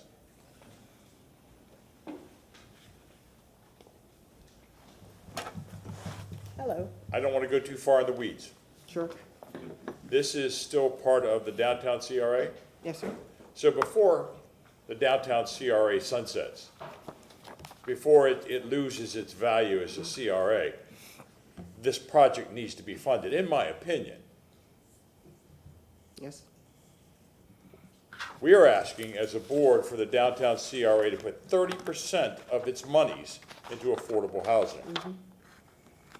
After that 30%, how much money is left in that downtown CRA? To the best of your knowledge. Sure. I have not done that 30% allocation yet because we've been doing the work I've mentioned to you, and the days are running together. How much One of money, our meetings, how much money right? do they have in their bank now? Right now, for fiscal year '23, there's about $23 million to be programmed So in let's the just say budget. 30% of that would be 7 million. Just, Yep. so we're looking at 14 million that downtown CRA still has. I can't confirm that because there have been Someone several. out there is shaking their head no. Because there have been several commitments made, and there are debt obligations, there are projects that have already been programmed in the budget, and so. So if- even with all that stuff, even if it was half of that, it'd still be Yeah. about $7 million. You're asking for if you were asking to meet the 30% set aside, that would be $7 million. I don't know if the downtown CRA can meet that 30%. It's aspirational, but based on the commitments and projects that have already been made by this board, I don't know what is left yet. I plan to bring that back to you in November. One of the things that I want you to understand with your budget, you can always make allocations at a different time. If you have set aside money, so if you set aside the $7 million as requested for the housing affordability piece, if that money is sitting there and we're doing it through we're incentivizing through development agreements instead of cash, you could go back and reallocate that funds for something else. You can, in this instance, so I'm wearing my architectural hat right now, $4 million is not enough to rebuild it. I'm just gonna tell you, the cost of materials, as stated right before us, it's going up significantly. And if you're to maintain the historical integrity of a building, it just costs more to do that. And so in budgeting, if you wanted to set aside, once this goes under construction, you can put that, you can state your intent, and we can reallocate funds, but we need to go and look at it based on commitments. It would be irresponsible of me to stand here and to suggest to you to call off a line item right now without looking at the responsibilities that you have committed to at a previous budget. So if you would allow me, since I'm in my item number 12, I'm coming back to talk to you about budget, and I'm requesting that this board allow me to come back to you in November with those housing allocations, because Elise has been going to all the CRAs having those conversations. I can also take a look and see what money is available in downtown outside of the commitments that could presumably be used to further support the Jackson House. I do know that you guys make it very difficult for me to negotiate on real estate transactions. I'm just telling you that, because it's hard to negotiate on real estate transactions just in a public forum. But the board, if I am correct, has made a decision to reallocate $1 million right now to support this project. And I would really like for you to give Elise and I the opportunity to go and see what we can do and come back and report to you in the November meeting. And I will also take a look at the budget to your questioning, sir, and you can direct me how to reallocate at that point. Ms. Travis, again, you're a superhero. I wasn't trying to pin I know. anything down to an amount, but again, there is talk of sunsetting CRAs, Yeah. and I want to make sure that the funds we can Sure. have. So And- this and- is the reason why I'm bringing this up now. But it's a good point, because it's a conversation that you had this morning about where there's no blight and once the work of the CRA is done. But it's particularly in downtown, there are financial commitments that have been made. And so we need to look at the expiration of the CRA, what those financial commitments are, how much is left over, and what work is left to be done. Thank you, Ms. Travis. Thank Yeah. you, Madam Chair. Well, thank you, Madam Chair.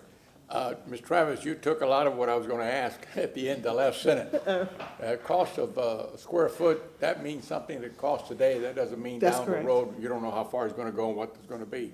That's number one. The CRA certainly have what you said, 20-some million dollars in there, this one. And then do you know what, I would imagine the anticipated revenue year after year, providing, I forgot when that CRA is supposed to end. It's got a 30-year? What is it? When is it expiring? 43. 43? 2043. It was extended. Okay, 43. So I'll still be here at 103. And We look forward to let working me, with you on this, Let me council. just get that out of the way, but what the costs are today is relevant only on today. Tomorrow's cost and the future cost is much different. They mentioned the windows. Are the windows going to be wood, all the way wood, or are they going to be outside aluminum? Because those things you have to not It's not only gonna be anticipate what aluminum. you're I- building listen, I'm not today, even on your but project it's got to be. I'm not even on their project No, team, but and I'm it's gotta telling you, be like, it's not gonna be It's got to be aluminum. maintained perpetually, forever. That what you put in is going to stay the way it is. And you're looking at someone down the road when there may not be a CRA and other things, Sure. that the windows and other things that you put in today are going to cost an enormous amount of money to put up. Yes. Again, I'm using this building as an example. Yes. And those are the things that you're going to be faced, not only realistically what you go today, but 20 years from now, what do you have to do to maintain it when there is no CRA? Yeah. Things of that nature. So those are the things that I wanted to ask, and you have to be cognizant of the fact that times change, and prices change, and the people change, and operational monies change. So you have to be careful of what we plan for. It's got to be something stable that lasts for a long, long time. Yeah. Thank you. Board Member Carlson. Are there any more presentations, or is that it? No, I think that's it for the Jackson House. Okay, just to what my colleague said, I remember the last presentation we had on all the projects that are going through. You know, one is there was a long-term commitment to a big development project, but I think that is reducing or going to sunset at some point soon. So as that tapers off, there's like $5 or $10 million a year that it will be available. And then we've added in several arts organizations and historic organizations. And not all of those, to my colleagues, not all of those are named because at least one of them is very sensitive because there are some legal issues related to it. But I would encourage everybody, if you haven't, talk to Nicole privately about all the different line items that are there. And Board Member Vieira and Board Member Citro's points, I think this is exactly the kind of project that a CRA should fund. Before we sunset or put some kind of cap on the downtown CRA, absolutely we should do that. My original thought 10 years ago was that we should rebuild some of the important buildings that were in Central Avenue. I talked to Chloe Coney and some others about their family's buildings. Now it's not possible because of what's happening with the property around, but we need to make sure we maintain the history of Central Avenue in addition to the Jackson House. The last thing I'll say, is Dr. Collins still here? You don't have to get up, but just to let you know, when Linda Salcena and I were partnering with Willie 10 years ago, he let a friend of ours, Amy Martz, I don't know if you ever met her, she's an architecture and fine arts photographer, but he let her walk in at that time. I know USF and others have been in there using laser scans and everything, but she walked in at that time, and I don't think Willie walked in with her, but anyway, he kind of told her what was in, and she went in and documented the whole thing. If you haven't seen her pictures, please let me know, and we'll get them to you, or I'll connect you with her. But the other thing is that we now have in our city council hallway one of the pictures that Amy took, and I think Willie told her about it, that's how she knew about it, is there were three handprints on the wall. So Willie as a child and then his parents, and she took a photograph of that and she created an abstract big photo, and that photo is just inside the city council chamber door. And if you haven't seen it, or if anybody in Willie's family hasn't seen it, let's be sure to make sure you all see that. But we all have a love for the building and the history of Tampa, the African American history of Tampa, and we want to help you and partner with you. Thank you. May I? Just the comment, and I agree about what it's gonna be in the future. That's why we wanna maintain the historical designation in the reconstruction now, so that we'll be able to go back and get reoccurring historical grants. And that's what the state is encouraging us to do, so that's why that's important. And that handprint on one wall was Willie's grandfather. He actually plastered it and put his hands there as the design. Years later, Willie's father did the other wall and wanted to match what Willie's grandfather had done, and he hand printed it, and Willie did this on both walls. Thank you so much. So, do we have any motions regarding this? Do we have any action? I think it's already in the budget, and so we'll just keep, I think we asked for like a monthly update on this, right? And please, Dr. Collins, anyone else, keep us posted on what you think we should do to help. Okay. All right, thank you. Well, the next item on the agenda is an update from the Tampa Police Department. Major D. Felice will be providing that staff report. Thank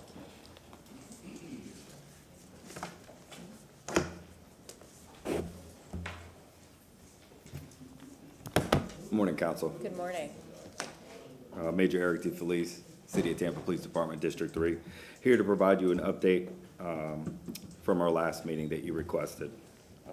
So we are discussing how the CRA and Tampa Police Department are working together to combat violent crime in our community. So we have continued creating partnerships within the East Tampa community that will assist with the reduction of violence in our community. Participating in the Young Voices, Young Choices program that was created by the Tampa Bay Center for Community Transformation, hosted by Pastor Walker, is one of those initiatives.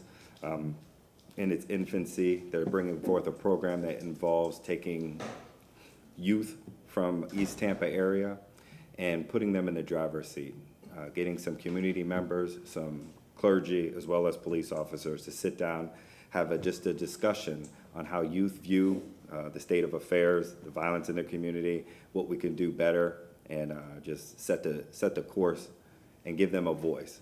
So that program is in infancy, trying to figure out dates and such to move forward with that, but that's something that we would very much like to be a part of.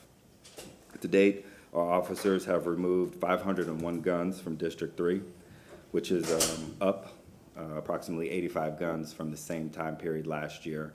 That is significant. That shows the commitment that we have to eradicating violent crime in our community. Our officers are well aware of the violence and the crimes that are committed, not only with the guns, but the crimes leading up to guns. So our focus has been on crime in general. We take something like an auto burglary where these guns are coming from, and if we just merely focused on guns and violent crime, then we'd be missing a big part of this picture. So crime in general, a lot of these guns are taken from unlocked auto burglaries, so we focus on that too. So by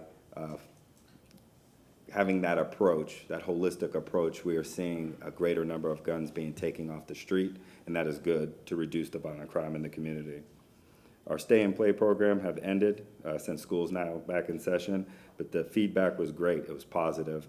The attendance rates were high, and continuous interaction between the officers and the participants was great, and it strengthened that bond between the youth and our officers. So we're very excited about that.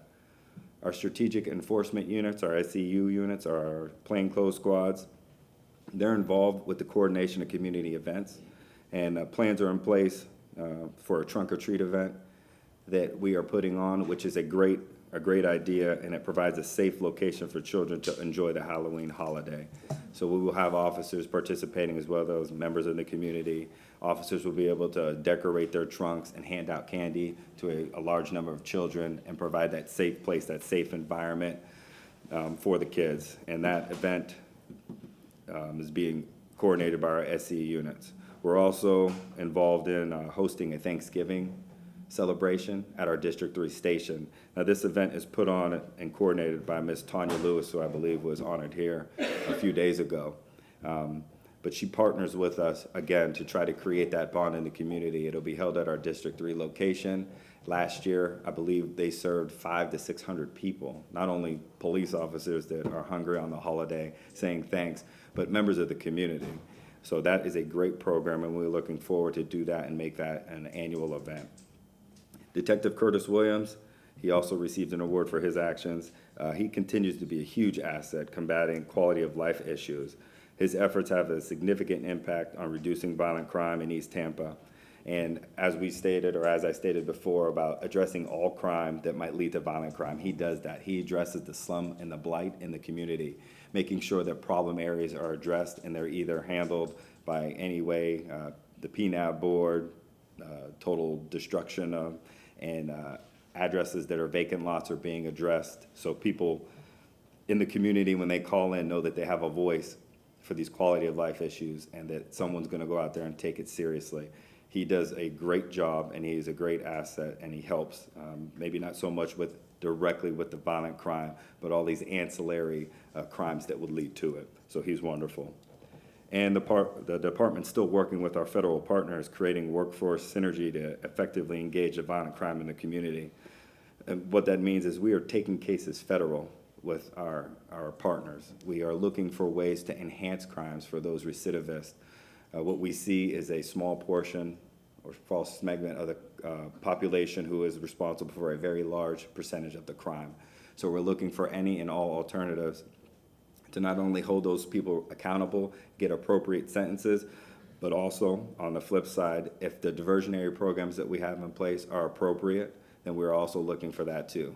Recently, we just had a case where juveniles were involved, and there were multiple juvenile offenders, and one juvenile offender scored out, or because of the crimes that he was involved in the past, he was transported to W.T. Edwards in secure detention. But another one, because he was relatively new and didn't have a history, was offered our diversionary program. It just goes to show that we're not just heavy-handed in our approach, that we are lenient when dictated and when the necessity is there. Moving on to Ybor, Captain Theo and I still participate in our regular stakeholder meetings to address concerns and discuss current conditions. Captain Theo has been wonderful at meeting the needs of the stakeholders in that area, and we are very happy with the results of these meetings. These meetings involve many people, the players, and it allows us to talk about what's working, what we need to do in the future, and set and manage expectations as we move forward. The collaboration in these meetings is great. It fosters transparency and communication, which is key to have success in that area.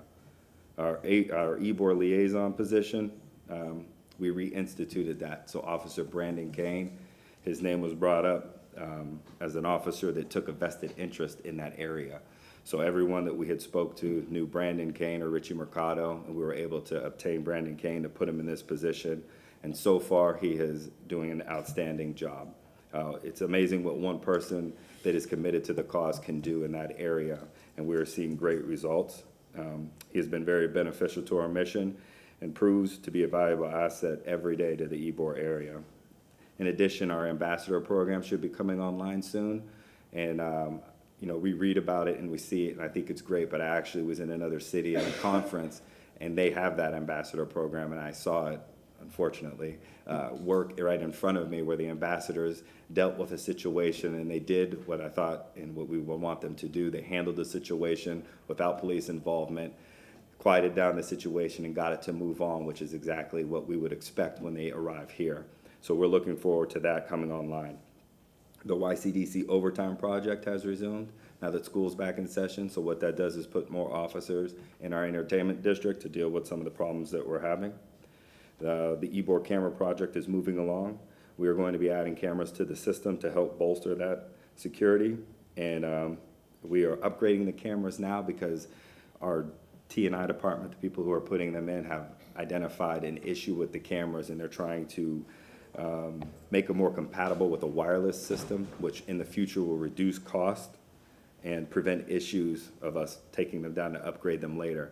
We're also juggling this project with the lighting archway project that is going to go on and is scheduled to commence in November. So we obviously don't want to put up cameras that may or may not be obstructed by this archery project in the future. So we're working hand in hand with that to make that project a success. And finally, we were recently contacted by the city of Tampa, or city of Orlando Police Department. And they reached out because they said that they heard we were doing great things in our entertainment district, specifically the Ybor area. So we now have a meeting, right now it's just a virtual meeting with members of their community and staff, their mayoral staff, to discuss the policies, procedures that we have implemented in Ybor to go ahead and make that a safer environment. And what we're looking to do with that is not only exchange information, but maybe foster a peer review where they can come and see it. Is you can talk about it all day and I can explain it, but when you're out there at 3 in the morning and you see how we clear the streets in a matter of minutes, how we go from hundreds of people to just stragglers, it's quite impressive. So we're hoping that they would take the time to come here and maybe we can go there to learn their best practices as well. So that is the update that I have for you. Are there any questions? Thank you. Board Member Goods. Since you mentioned Orlando, I was there a couple of weekends, and what they have done in their entertainment district, and they've got a great cigar bar, Corona Cigars, right across from their entertainment district, Mr. Councilman. They have blocked it off because they had several shootings on that main strip. 7, 8 people shot, and they put up metal detectors. And only way you can come through there is to be screened and checked, and most of the bars have them there. No, it's got to be kind of expensive, but since you mentioned, I had to tell you kind of what they're doing over there. As it relates to Ybor, I frequent a lot because that's my district. I talk to the owners and things like that, but there is an uptick because of the students have returned to school. There's a lot of underage drinking in Ybor now. I think we need to get some undercover people to go in there and see if we can put a halt to a little bit of it. I've seen a lot of young kids down there since school's been back the last couple of weekends, during the week. So we did that in the beginning of the summer, and I see the need for it now that the kids are back to school, that we worked with the tobacco ATF or ABT to come in, and they put undercovers in to make sure that there are no underage drinkers in there. So that's something that we will revisit, and we do try to do on a regular interval to keep them honest. Just some of the bar owners that asked me about that. I guess my biggest part is the middle portion. You mentioned a lot of programs. I like programs, but some of the programs I see aren't really hitting the target people we need to hit. When I go to a lot of these programs, I see a lot of our smaller kids, and that's great. We want to educate those smaller kids, but the kids that we need to be touching are the ones who are actually doing things or getting ready to do things, and we're not touching those. And Freddie Barnes is a good friend of mine. I told him the same thing. When I go to some of these meetings, I see some kids, I'm like, why is that kid here? I need programs that are going to target those who are right in the fire right now. And I think that's what the community is saying. We got to find some money to have some buys to get some guns off the street. I know the congregation of Lake Avenue and 29th, it's been there for years. Hoping that we can have Ms. Travis and the CAC start to look at some of those properties to start redeveloping that. That's going to be a key to that. But the biggest problem I get, I see Ms. Tate here and some others, the biggest problem we have is the loitering on Lake Avenue. And it just behooves me that we have a housing authority, and I don't know the cooperation you're getting from or not, but to have a housing authority, and I got people out actually gambling right there on the property on the housing authority, on Lake Avenue, right from the police station. That just bothers me. It just really bothers me because when constituents see that and they continue to call me about that. I know Kings Beach has been the same way for years, and I don't know how we're going to really combat that, but I know we have nuisance abatement, we have code enforcement, and we got to hold some of these people accountable what they're allowing on their property. So I'm just hoping that we can step that up a little bit more, because that's the major part of our complaints right there is those areas right there that people are just hanging out. And I know we got the other King's House right across from the liquor store. That's a private property as well, but I mean the multitude of people that are out there, the residents they're starting to wake up now. You got good crime watchers in the area now. We got good people now, and now they're saying, well, what are we going to do? So you being a new guy, I hope you have find a new strategy not saying that Calvin didn't do his job, but sometimes other people have a different strategy. Some of you have different strategy to kind of help some of that. But I want to find a program that, you know, that we can touch the hot kids. That's what I need, the hot kids. And you could have, an ambassador program could work. I've seen it in Miami, some other places, and that could work. But you guys have to have some ambassadors that, what I call the dirty, that can be able to talk that lingo and talk to help that. So a program geared to get those guys, because what I can say to them may be impactful. What somebody else may say who this, he don't know my struggle, he don't know my plight.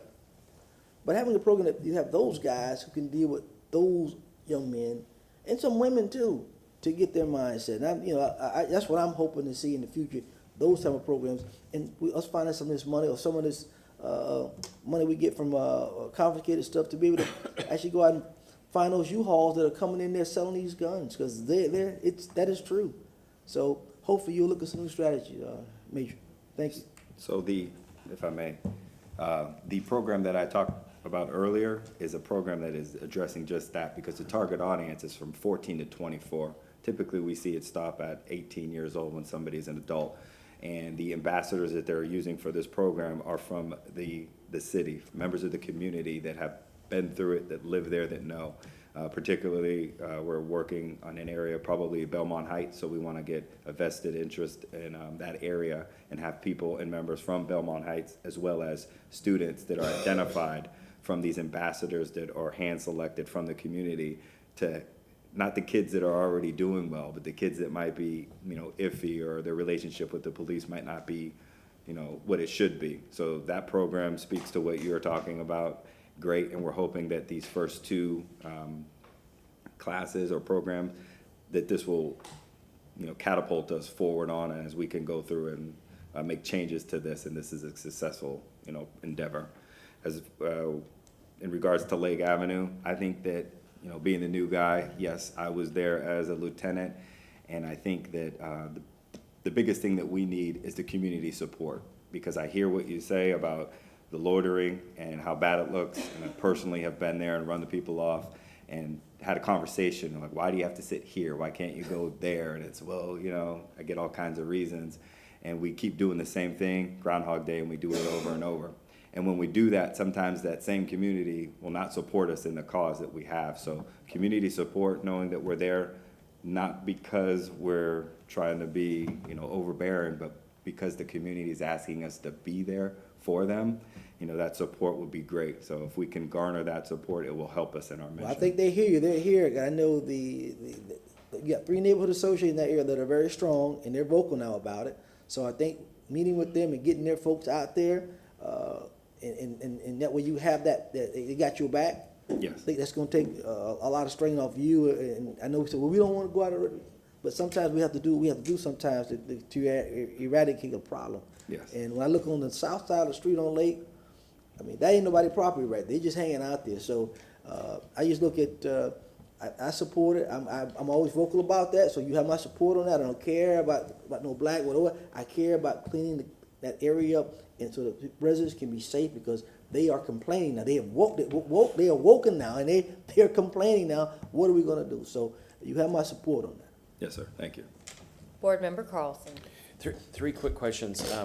One of the issues that we've heard a lot of complaints about in Ybor is people hanging out in parking lots, and I think maybe you answered this before, but could you just confirm, you all are shutting them down at 3, or kind of shooing people on at 3? Or, yes. Yeah. At 3 a.m. when we conduct our sweep, we direct the traffic to one direction. It's usually towards 15th, so we see that the influx of people going to those parking lots on 15th, 7th, 8th, and 5th.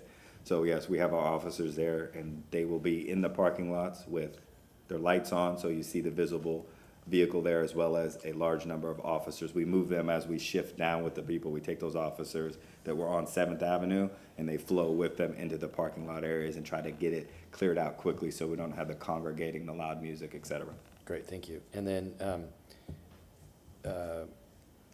honest question, this, what's it called, Shot Stopper? Is that, I don't know if I have the name right. Shot Spotter. Spotter. It's, I think we pay $250,000 a year for it. Have you seen, and I know you're just talking about two areas of the city, but have you seen specific crimes that were prevented or that were solved because of that? And/or do you think that we could apply that 250,000 in a different way, like hiring 2 or 3 more officers or something like that? It is my belief that this program is beneficial because the vast majority of the shots that go on are unreported. It is something ridiculous, like above 80% of these calls are unreported. So if the members of the community that are experiencing this violence do not report the crime, then we don't even know about it before we had this system.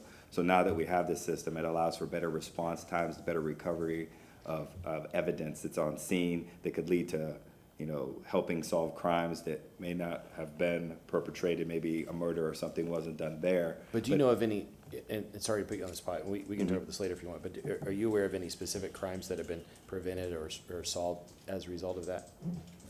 Yes, I have stats right here, notable cases. I can provide it to. Okay, yeah, maybe you could email it to all of us if you Yes. don't. And then last question is there anything we can do to support you and your team? For example, parking lots. I don't even know if this is possible, but if we put a curfew on parking lots in Ybor or something like that, is there anything? And I just threw that as an example, but is there anything we can do as City Council or as CRA to support you? I think there's an ordinance in place that states something to the effect that there has to be a parking lot attendant at a private lot. So we, at the city, we have like 9 security officers that patrol ours, but I'm not sure if we're seeing that same level of security from the private lots, and that has been a challenge that we have faced. We want to make sure if you were going to revisit that, or we could talk about that to discuss it, that somebody would be there and be visible on the property as a deterrent, because a lot of what's going on, people leave the club early, they're hanging in the parking lots, they're smoking marijuana, drinking in their vehicles, playing loud music, because it's just a barren land with some empty cars.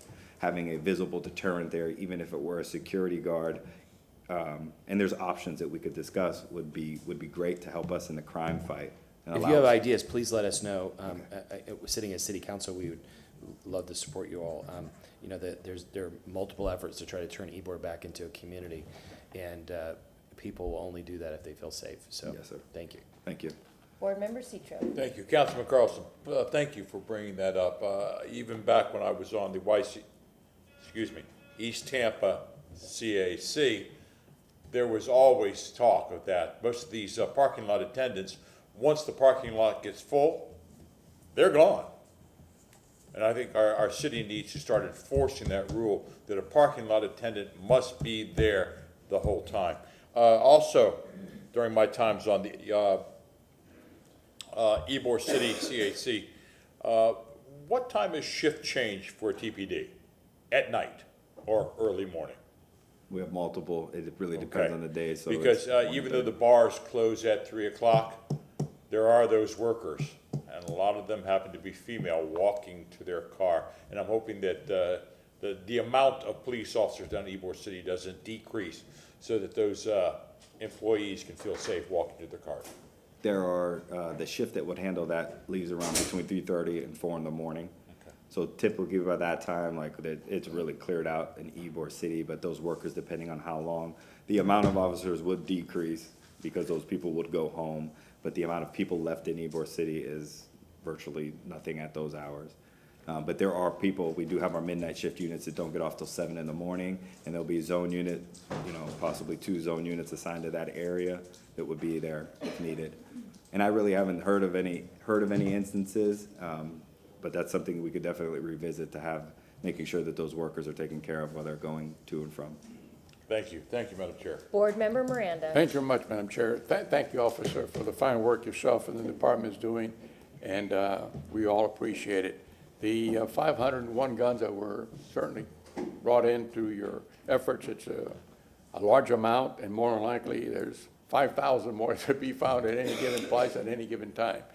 But along those lines, when you see a young kid, 3 years old, with a gun in his hand, shooting a 5-year-old family member, the 3-year-old didn't know what he was doing, so then it leads me to believe that the gun was evidently left somewhere real low, loaded. For a 3-year-old to carry a gun and shoot the gun, it's almost impossible unless somebody just left it there. Yes, sir. At a very low not anywhere high where the 3.0 couldn't reach it. But have we ever done, I'm sure you have, but do you have any statistics on why people shoot people without even knowing who they are or nothing? There's no motives of operation as what the thought process was. And mostly of them are young people. There are some that are much older that do that. But is it a hobby? Is it a sportsmanship? That's what I don't know what they're looking for. Are you talking about just regular shootings in general? Right, in general, yes, sir, because I'm bothered by well, I'm bothered by, certainly the gun did the thing, don't get me wrong at all. The gun should not be there. But the mental capacity of somebody to shoot somebody at that time tells me that they have no feeling of life for themselves. Because the repercussion is a long life sentence, at least, for life. So what is does anybody know why these kids are doing these things? Is it something that's a hobby? They see something happening somewhere, they want to do it here, or is it they see it here, they want to do it somewhere else? I don't know if it's hunting season on humans, because evidently we're heading in the wrong direction as a society. We have more killings in this country than the next 15 countries that have the same type of governments that we have combined. More people get killed by guns than in traffic accidents of youth. And all those statistics are just overbearing that there's got to be a psychological reason why these kids do that. Is it that they're raised just watching violence at the home, watching violence on TV, watching violence on the computer? I don't really know. But it's got to be some mix of something that's triggering all these young kids to do what they're doing. I'm not a psychiatrist or anything near that, but there's got to be a reason, mindset at the time that they do it. Have they given up hope on life? Do they want to become famous? I don't really know. Music. And these are the things that are just violent, and I think it's done in the spirit of a moment. They think of do something and they're going to do it. So I don't know if we could ever find out. Do you all have any capacity of what's happening? Like you said, we're not psychologists either, but I think it's a multitude of everything that you mentioned feeding into this, this violent society that we have. Yeah. It's not good, and we definitely need to turn it around. Well, again, thank you for what you do. Appreciate it very much. Thank you, sir. Board Member Vieira. Thank you very much, Madam Chair. And thank you for all your work. And, one of the things that I always say is that for me, violent crime and where it pops up in communities is also a justice issue. And there's a lot of people who would disagree with me on that. But it's really easy for people who don't live, because I see this as a report on East Tampa and Ybor City. We could also talk potentially about some areas in West Tampa, Sulphur Springs, and other areas, right? But we don't see shooting like this in Hunters Green, in Tampa Palms, on Bayshore, in Palmacia.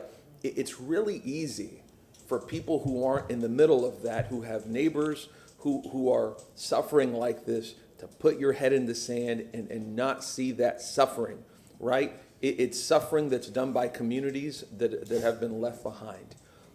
So for me, this is a justice issue. Again, some people may not agree with that, but that's where I stand. It's a justice and equity issue. And you guys, police officers, are always on the front line there, putting your lives and your bodies at risk to protect those vulnerable communities, right? And we're very, very thankful for that. We're very, very thankful for that. And but I just wanted to highlight that. I always say that it's really easy to put your head in the sand when you're in a gated community to what's happening in East Tampa or Ybor City or parts of West Tampa or Sulphur Springs. It's got to be an obligation that we all share, right? By supporting the police, by supporting victims' rights organizations, by going to rallies and being our brother and sister's keeper, right? Because people are dying, and we are seeing an increase in violent crime, and it's not happening in gated communities. But it's incumbent on all of us to have each other's back as much as we can. So just thank you. Thank you. Okay, Board Member Goods. Mr. Vera, you made a good point, but the kicker is you talked about those different communities. So let's look at those different communities. They have resources. They have nice things. So one would say, if I want to change the whole paradigm of it all, that's where money needs to go, those places that are underserved. Because if I feel better, I do better. If I look good, I do good. Now I have a better standard of life.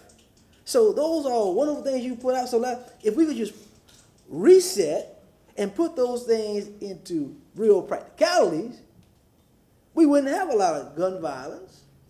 We wouldn't have a lot of those children that have to feed themselves, or children or parents who single household families and things like that. If we can just shift some resources, and we talk about equity and equality. See, sometimes the two don't balance. So you've got to balance both for amount to get the same result over here to over here. So I take your point, but I think what you said, people need to hear that and start putting the dollars where it needs to go now, and we won't have a lot of problems we have in our communities. Yes. No, and obviously, I agree with that. I mean, you take a look at things that this council has passed, things like the apprenticeship program, for example. To me, that's not just a matter of economic development and training. That's also an anti-crime idea, because when you have kids from schools, whether it may be King, Middleton, Jefferson, wherever it may be, who know that they have a future, that the middle-class lifestyle can be within their reach, and a working-class lifestyle through the skilled trades, that's going to fight hopelessness. Returning citizens, you know, we've talked about that for the first time in years here on City Council. That's an issue that goes to that. And I think that we're all united, and I agree 110%. You know, crime isn't just about, crime has many different features, and we have to be tough on violent crime, but also tough on the causes of violent crime. And again, I go back to a statement I made earlier. That's why I believe in government. Politically, philosophically, government can be a resource in promoting equity and in promoting justice. And I come from the idea that I don't mind paying more. In fact, I support paying more if it means that we're going to be instituting justice and equity in our city, in our state, and in our country. Thank you very much. Board Member Miranda. Thank you. This is my second bite at the apple, and I appreciate everything again.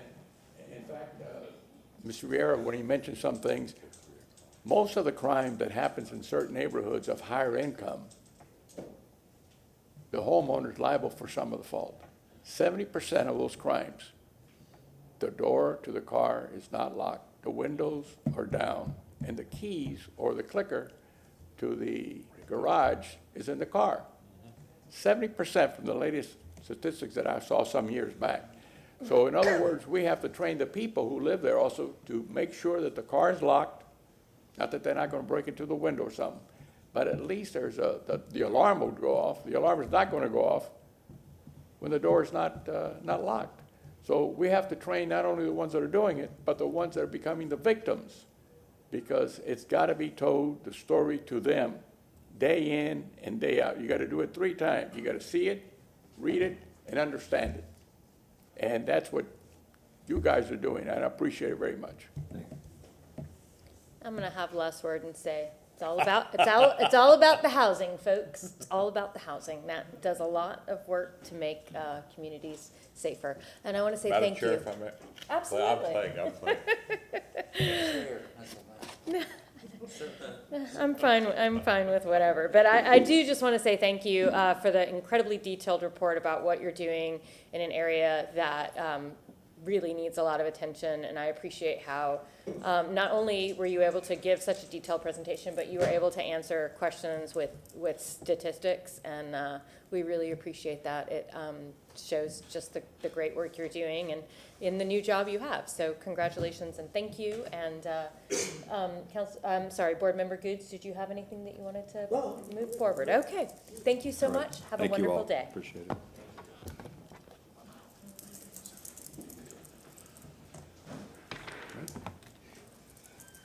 So up next on the agenda is Chairwoman Fran Tate with a report from the East Tampa CRA.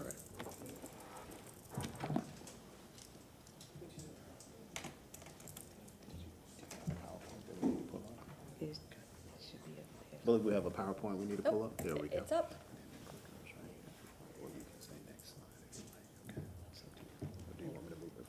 You can move it. Good morning. Good morning, CRA Chairwoman Lynn Hertag and board members. I am Fran Tate. I am the CAC Chair of the East Tampa CRA. It is a pleasure for me to be here this morning. And I'm going to present today our East Tampa CRA updates.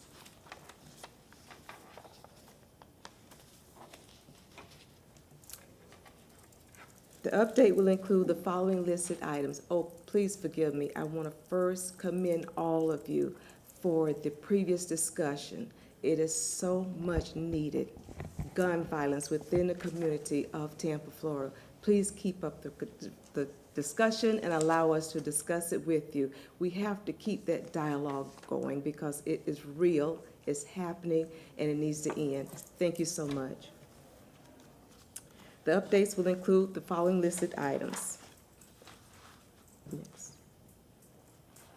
As chair of the East Tampa CAC, I have come before you twice. Once at the January 20th CRA meeting, and then again in April 19th at a joint meeting of the CRA and the CAC board. At both meetings, a significant concern was expressed about the inability of the East Tampa CAC board, the East Tampa CRA, to move any projects forward in East Tampa.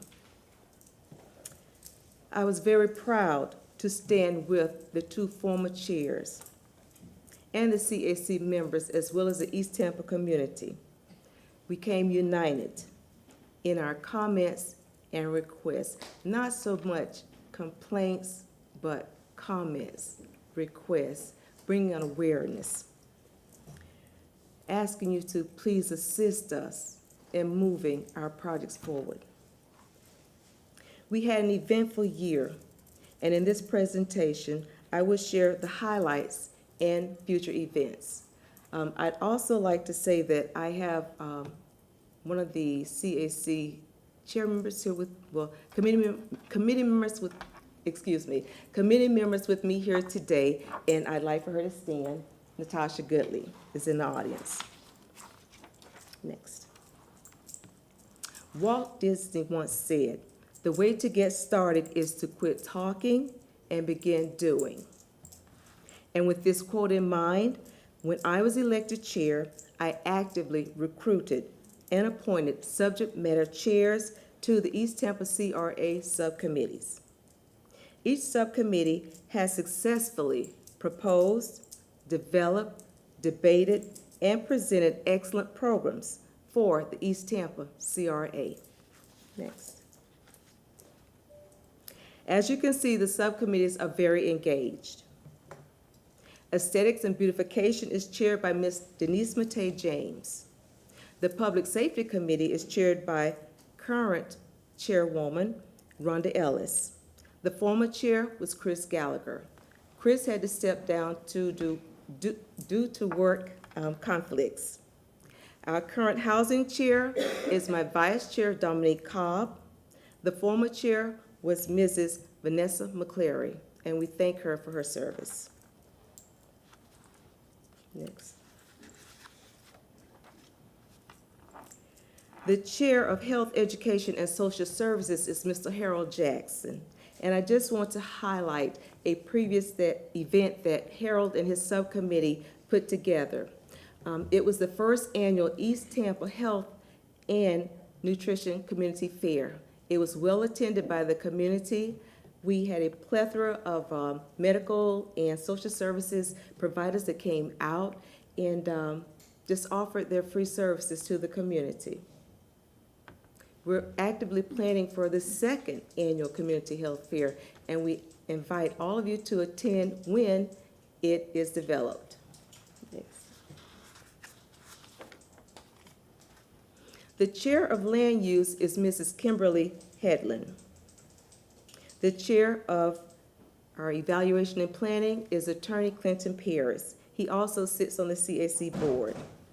The chair of our Economic Development, which is no stranger to any of you, Mrs. Allison Hewitt.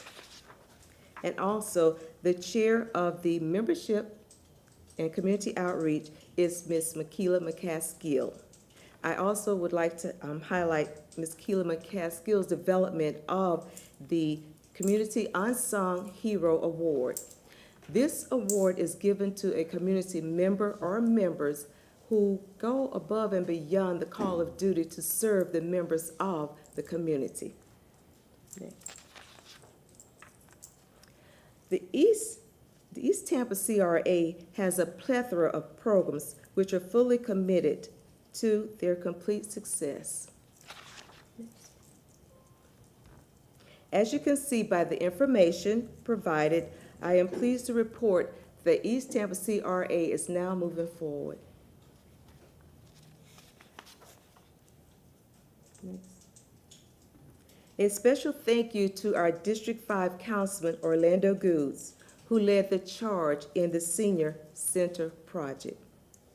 Another special thank you to Mrs. Nicole Travis and Mr. Elise Drumgo for all of your work to finally get this project moving. The community is looking forward in participating in the planning and the design of the multicultural in the senior centers. Stay tuned. We are excited about the continued redevelopment projects in East Tampa.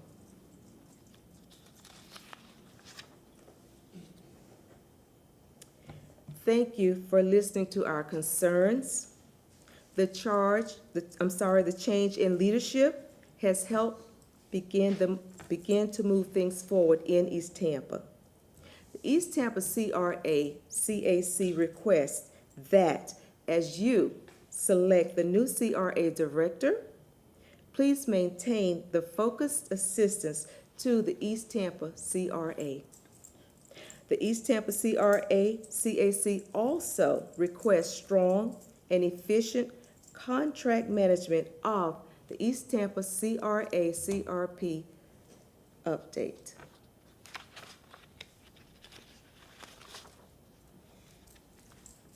We had a rocky start, but once again, I would like to thank the CRA board, you all, the new CRA leadership, the East Tampa CRA staff, Ms. McCray, the administration for their support of the East Tampa CRA and the East Tampa community. This concludes my report this morning. Thank you. Thank you. Board Member Maniscalco. Thank you very much. Ms. Tate, your reputation speaks for itself.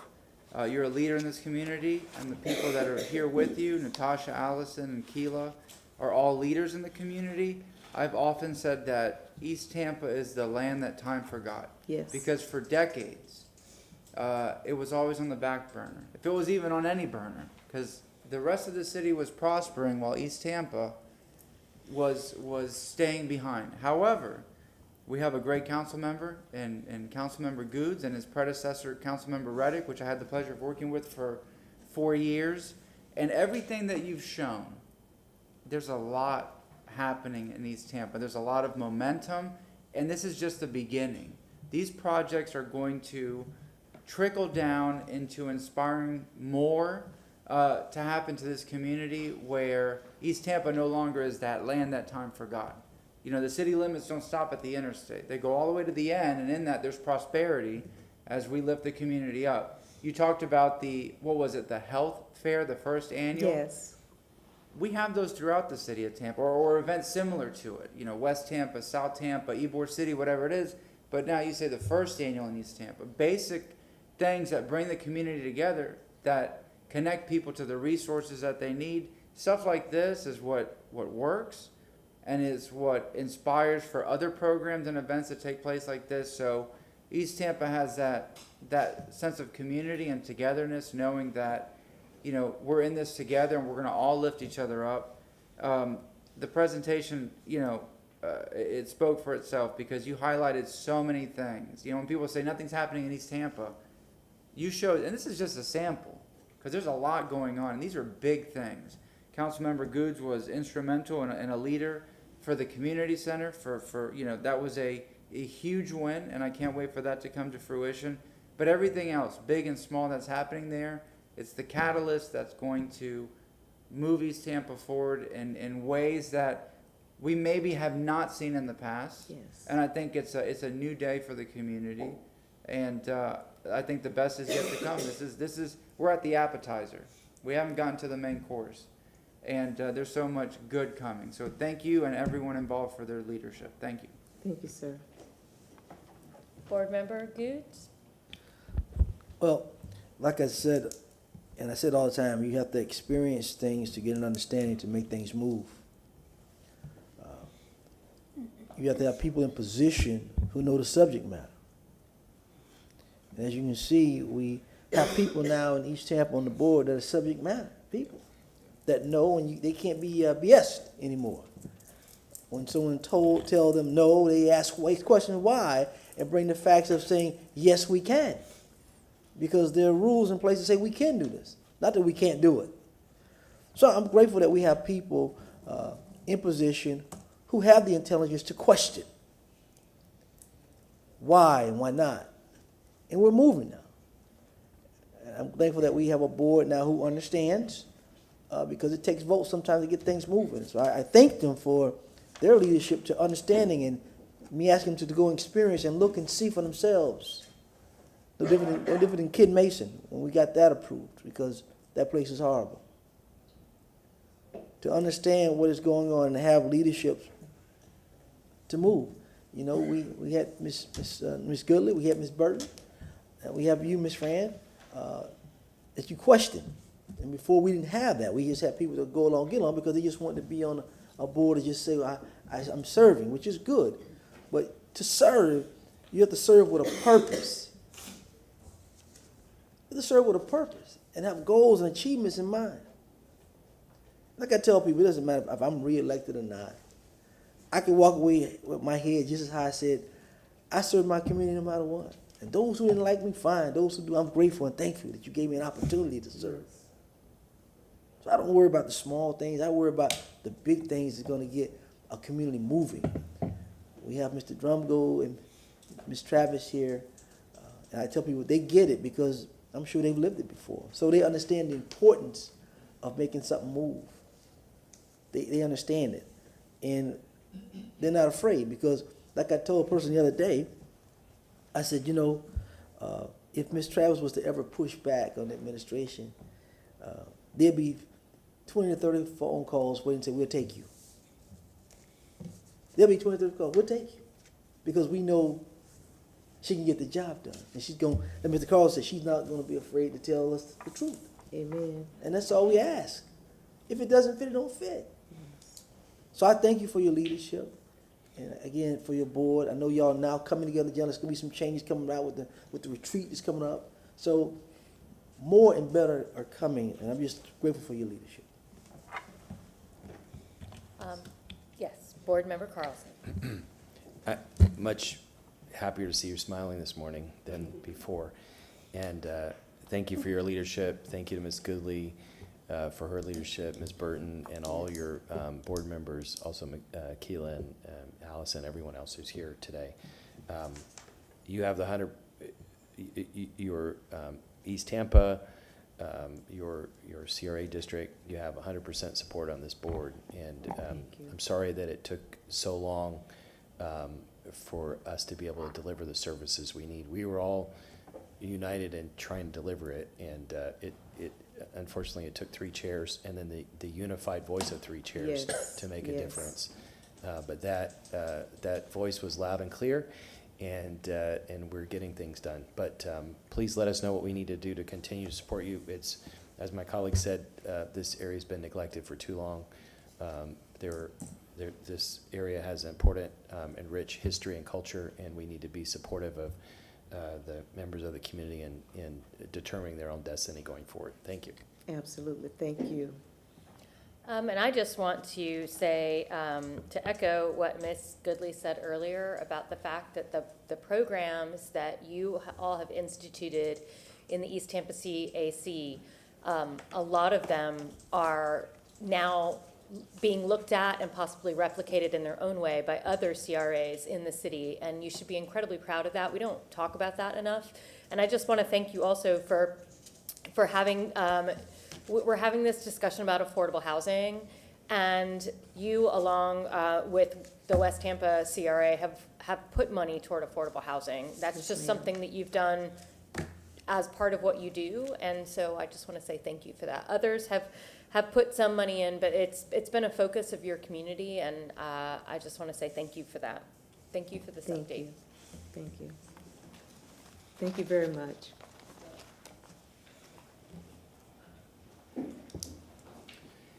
And before we move on, Madam Chair, Ms. Goodley has asked to make comment, and I know we don't typically have comments during staff reports, but if you'll allow, I think she wanted to just say something. Okay, board, motion made by Board Member Maniscalco, seconded by Board Member Goods. All in favor? Aye. Okay, any opposed?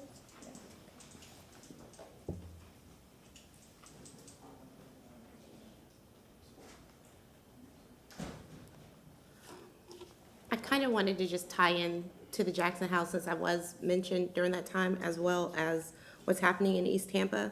And I know that I'm preaching to the choir because everyone says that, you know, East Tampa has been neglected and we need to do more to move the community forward. But Black history has been erased in East Tampa and pretty much the city of Tampa. And so I would really, really hope that not just you, because you all have said that you support it, but we could get the support of the city to move things in a better direction for the Black community. Our cemeteries have been built over. Markers in many of these cemeteries have been torn down. 30th Street and Sly has a marker that says it was a historic Black cemetery. The College Hill Cemetery, which literally abuts the end of my street, and the Italian Club Cemetery, which has been used as their parking lot for years. King High School being built over cemetery, Robles Park being built over a cemetery. And just recently, I was approached by some individuals who are trying to discover Mr. Middleton's grave, which is in Memorial Park, and how we could have a high school named after someone, and we don't even know where his grave is. We just know that it's located in the cemetery. We've had buildings torn down. We've had our neighborhoods dismantled and destroyed. The interstate choked us from the rest of the city, and it's kind of choked the lifeline out of us. East Tampa has never really been placed on the city budget, and I understand because once it's placed on the budget, the CRA can't spend its dollars on any projects. So if you leave us off the budget, then it leaves the CRA to take care of those items. We're required to do some of the most basic work that typically comes from a city anyway. And when I say most basic work, I mean we've leveraged funds to resurface streets, sidewalks, curbs. Those are things that the city is supposed to do, not the CRA. The CRA is to supplement and to eliminate slum and blight, but we are instituting actual items from the city. And the proof is in the pudding because we stopped leveraging those funds when I was chair. And once we stopped leveraging those funds, no streets have been resurfaced, no sidewalks have been put down, no curbs have been placed. So if we don't pay for the upkeep of our community, it does not happen. And we have the opportunity to finally do the right thing and save a part of Black history in this city, and that is with the Jackson House. I've always supported it. I've always been a firm believer in it, but we have to do something because as Councilman Maniscalco said, Central Park, gone. You go through our community, everything's gone. We don't have anything. We have little bits and pieces, and that's like the last piece that we have, and we really need to save it. We can do a look, we can place markers for the cemetery, but nobody even has really any clue who's under that. We don't know. And every time I see a funeral and cars parked there, it just hurts me because how would you feel if we parked over your grandmother's grave? Or down the road, we park over your grave and we just don't care. So please, please, please, please help us save the Jackson House, but also help us with the East Tampa CRA because again, we are paying for things that we should not be paying for. We should be supplementing. We should not have to resurface our streets and pave roads and do those type of things and fix plumbing issues. So thank you. Thank you. Board Member Maniscalco. Ms. Goodley, just a quick question. You mentioned the grave of Mr. Middleton. What was the first name? George S. Middleton, Middleton High School. Oh, okay. George Middleton, and they can't find the grave at Memorial. It's a team of us that are going to go out and start looking for his grave. I believe he died in 1933, and the school was named after him in 34. I'll look for it. I know this is weird, but I'm good at finding graves.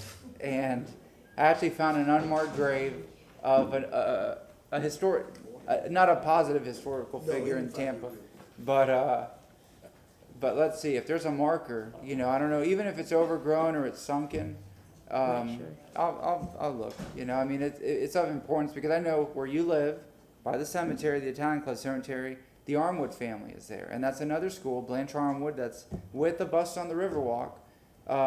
You know, we know where she's at, but Middleton, which, I mean, how many alum do we have in this community that attended there?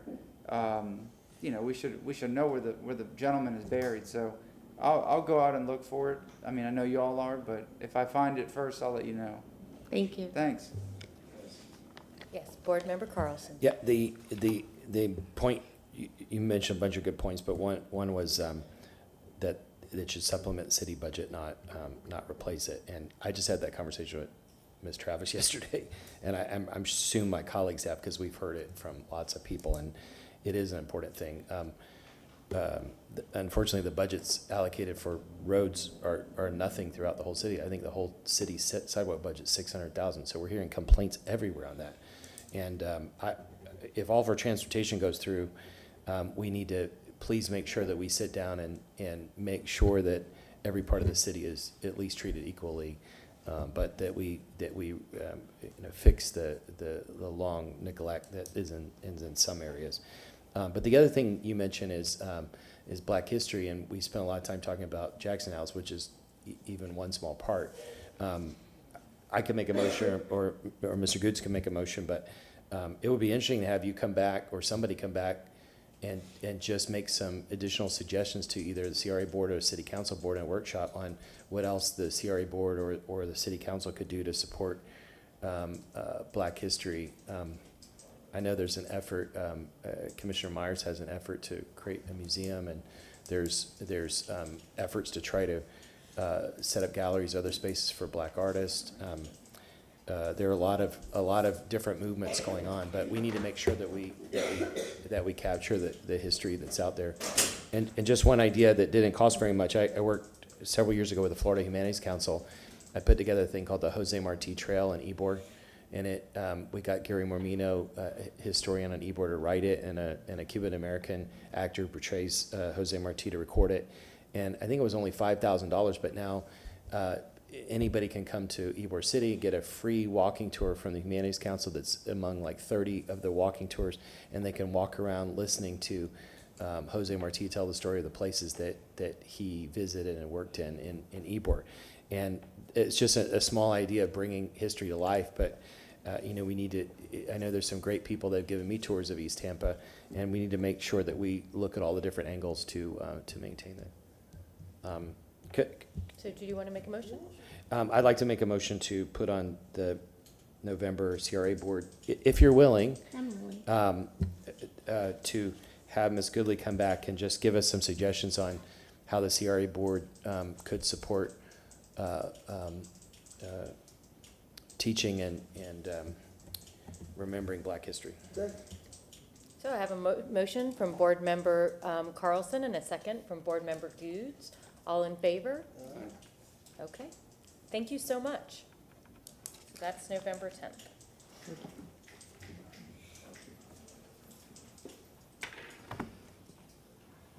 Well, we're requesting that we hear items 9 and 10 together, Madam Chair. Both of those are related to Soul Walk. The item number 9 is a report from Robin Nye, but then also there's a request to report on the feasibility of CRA's participation. And so I think that we can cover those collectively, and then she'll provide that initial report, and we can have discussion. Wonderful. So we'll start with the report, and then we'll have a discussion. All right. I'll turn it over to Ms. Nye. And when Ms. Nye's done, can I ask a question? When she's Yes, done, we're gonna do the reports, and then we'll have discussion. We do have a presentation on this one as well. Yes. If they Great. could pull that up.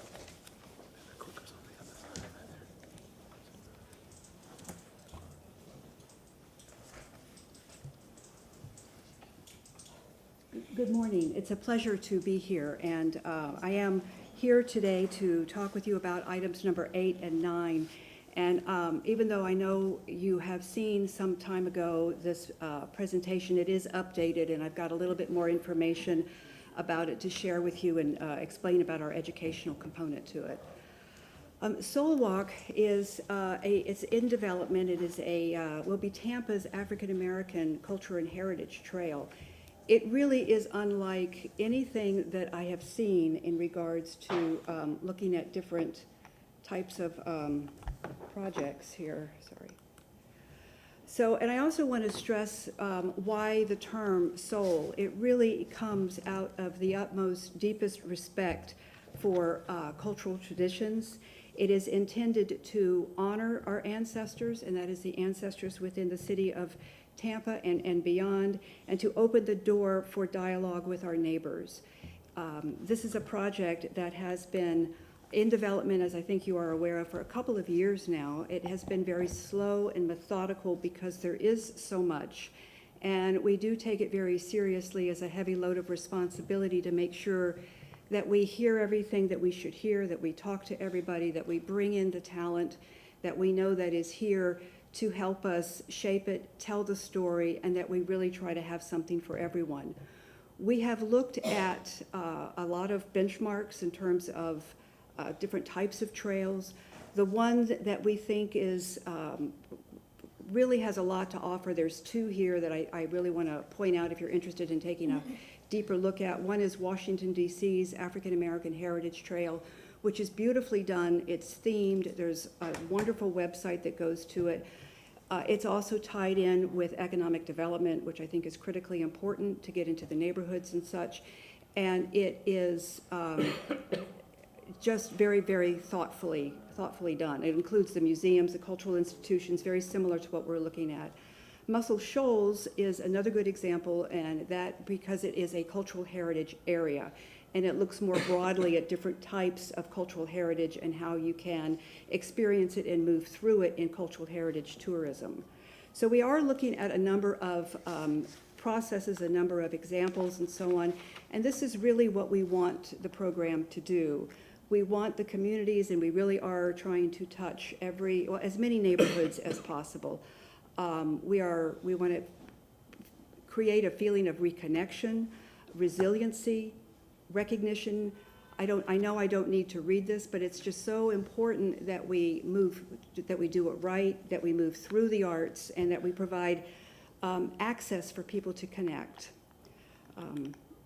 Some of the recent activities that we've done, I believe when I reported to you last, I'm not sure that we had received word yet on the NEA grants that we have applied for. We have received both NEA grants, which I'm very proud to say. One of those is a temporary memorial at Zion Cemetery. The artist, we have an artist that has been designated. She will be in town in November and meeting with the Housing Authority and with the Zion Cemetery Nonprofit Board. So we are very slowly making progress. Our objective there is to at least have some type of a proposal or concept by March, which marks the centennial of the cemetery's disappearance. We also have a larger grant to connect also with the broader aspects of Soul Walk. We did an open call to artists so that we have a pre-qualified pool. We are also very much digging into and very conscious of the city's DEI initiatives, so we are very cognizant in reaching out to regional artists, particularly artists of color. It has been a slow process, as I mentioned, but it's been extremely rewarding to date, and I can only hopefully imagine that continues. We will have some periodic activities that will continue through the years coming up so that, one, it gives us an opportunity to engage the community and to talk to the public and to see what their thoughts are, at what we can do and how we can bring some of their visions and stories to life and to keep it in for longevity. So the map right now, the map is, and I'll show you where we are in that in a moment. It's coming along. It's about 100. This here says 130, but really it's more like 149, not to be precise, data points right now. And all of that includes artwork that's planned and what's existing out there. You can also see the historically designated locations, historic markers, and the other sites of interest, which includes, of course, the cemeteries and museums and other areas as well. Signature projects where the city, where in terms of art in the public realm and the public art component of it, is some of those are already underway. I mentioned Zion already, but also Hannah Avenue and the underpass as well, and the convention center. This is the, kind of to give you a sense of the map, how it's kind of breaking out approximately is the east and the west side of the river. So we're looking at creating guidebooks so that people can, one, they will have that. And we would like to have a good portion of the first guidebook done, ideally, in January of next year, because in working with Visit Tampa Bay, there are quite a few conventions, African-American conventions, that we would really like to have this material available to them as well. So the curatorial approach, this has not changed. This is the same image that I presented a couple of months ago, because it is very important that we listen before any action, that we hear the type of art, because it could be something very, very different. And sometimes art making is more community building, and it is about connecting and hearing stories. And so we want to be able to pull that in and to use it and to keep it and to share it, most importantly. There is, again, we're in our outreach and engagement, our egos aren't, it's not one person. It's a lot of us that are pulling together with this, and I have a list of the sponsors momentarily, or partners at the end, because Hillsborough County is involved. We talk with everybody. Egos aren't at the table. We all want to do the right thing. Part of it also is that when we, for instance, at Hillsborough County Libraries, they have a wonderful oral history program. We don't need to keep those oral histories. We can take those oral histories, let the library have those oral histories, let's share and make sure that the scholars at USF have those and that they're aware of it. So it really is a cross-fertilization and absolutely sharing whatever we get, they can have. I mean, it's not about power here. It's a different kind of power. Maybe I should say it's about empowering. The education component is very, very important, and again, we're working, a true partner is the Tampa Bay History Center, and with that, that also opens up a lot where we'll be applying for some, we received a Florida and Humanities Council grant last time for what we did at Perry Harvey Park, and we are looking to duplicate that success, in addition to also working with others. The Smithsonian, we are hoping to bring them in as a partner. They are already partners with the History Center. It makes a lot of sense, and the director of the Smithsonian, Kevin Young, is a poet, so he certainly understands the spirit of the arts and how that can teach and inspire and connect with history. We are in discussion with, we're looking at phone apps and that type of thing. TNI has been amazing in terms of building us with the map that we have and those data points. Bloomberg, we'll probably pull up with in their app so that this will go national and certainly offer a lot of opportunities to connect with it at least. Now, one of these also very much, it's grounded in economic development, where we would really also like to encourage the community to do projects to connect to it. This is something that, again, not the ego to drive it and to own it, but to connect it, and that it's everybody's. If people want to, the old businesses, I mean, historic barbecues or something like that, they should be included and encouraged to go and experience that. So if we can help with that, that's very much what we want to do. We're also looking at ways that we can ourselves spin off in terms of our programming. That could include mentoring programs where are talking to an artist with how either she can mentor or she's mentored. So there's lots of ways that we can do that, because we really want to strengthen, I know you know the expression, a rising tide floats all boats, and we just very much want to do that and make people feel proud and happy. As you can see here, why it is on the moment, it is on the moment, and I have to go and say one of my favorite quotes is Martin Luther King's quote here about soul force, because it talks about the spirit can really push it through and make it happen, and that's so much what this is about. We are a majority of people of color city. We ought to embrace it, celebrate it, enjoy it, roll around in it, and just love it, because it just makes us stronger, it makes us better. So we are very much, connected and just really, as I said, trying to do the right thing in that sense. What does success look like? Well, people get connected with the arts. There are a lot of, we have our cultural institutions there doing some significant capital projects downtown, but that's not in our neighborhoods, and it doesn't get to the people in the neighborhoods. So why can't we do some type of creative and innovative programming that brings it to them in a way that it's also part of their home and part of their life? So we're figuring out and looking at ways that we can do that for visitors and residents alike. And of course, it is very, very important that we have a good dialogue about race. It's on the moment. It's been great, actually, sitting in here today, because the conversations, every one of them has reinforced what we're doing here. And it gives me strength to move forward, because sometimes you have those moments of doubt. And again, just to stress, it's about the economy, it's about preserving our histories, it's DEI, recognizing that our strength is in that inclusion, and neighborhood improvements. So in summary, I think I pretty much have repeated myself a bit here, but we really just want to celebrate Tampa's story, particularly of its African-American community. To me, okay, is what every city's story is, in the sense of how it's, marginalization and erasure, and this is just a very timely initiative and project to do.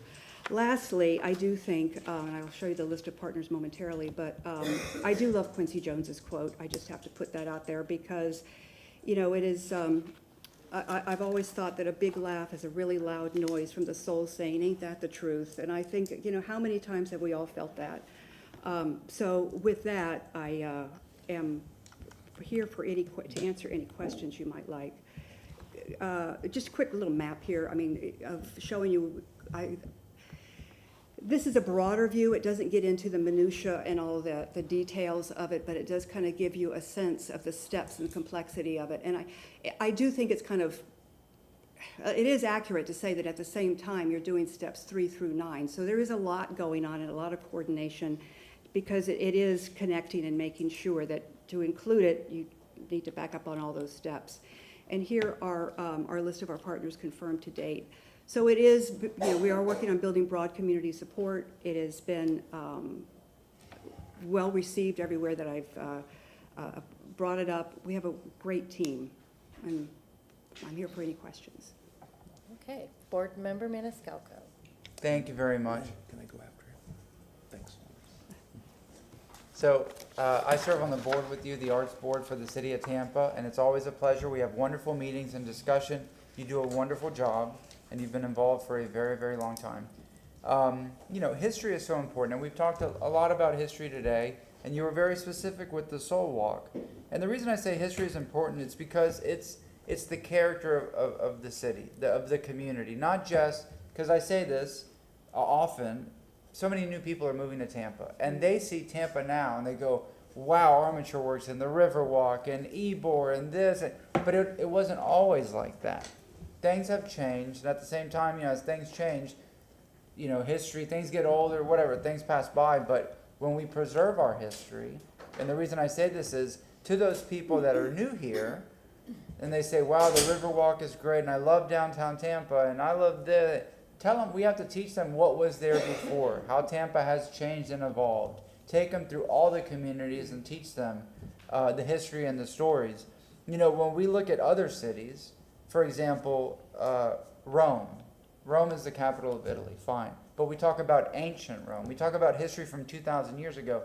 Tampa doesn't have the 2,000-year history. Well, with Native American history and whatnot, it does go beyond the 1887 of when we became a city.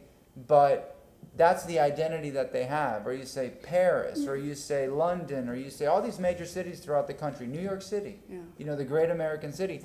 But when we have stuff like this, when we're talking about the Jackson House, when we're talking about historic preservation, cigar factories, Ybor City, we're teaching a new generation our story. We're preserving the past, and all those individuals that helped build this community, their legacy and their memory stays alive, and new generations learn and appreciate that. And that's what's so important. And that's what makes, every city unique. And that's what will make Tampa. Tampa is, Sure, it's great, and we have Tom Brady and we go to the Super Bowl, but what about everything that came before?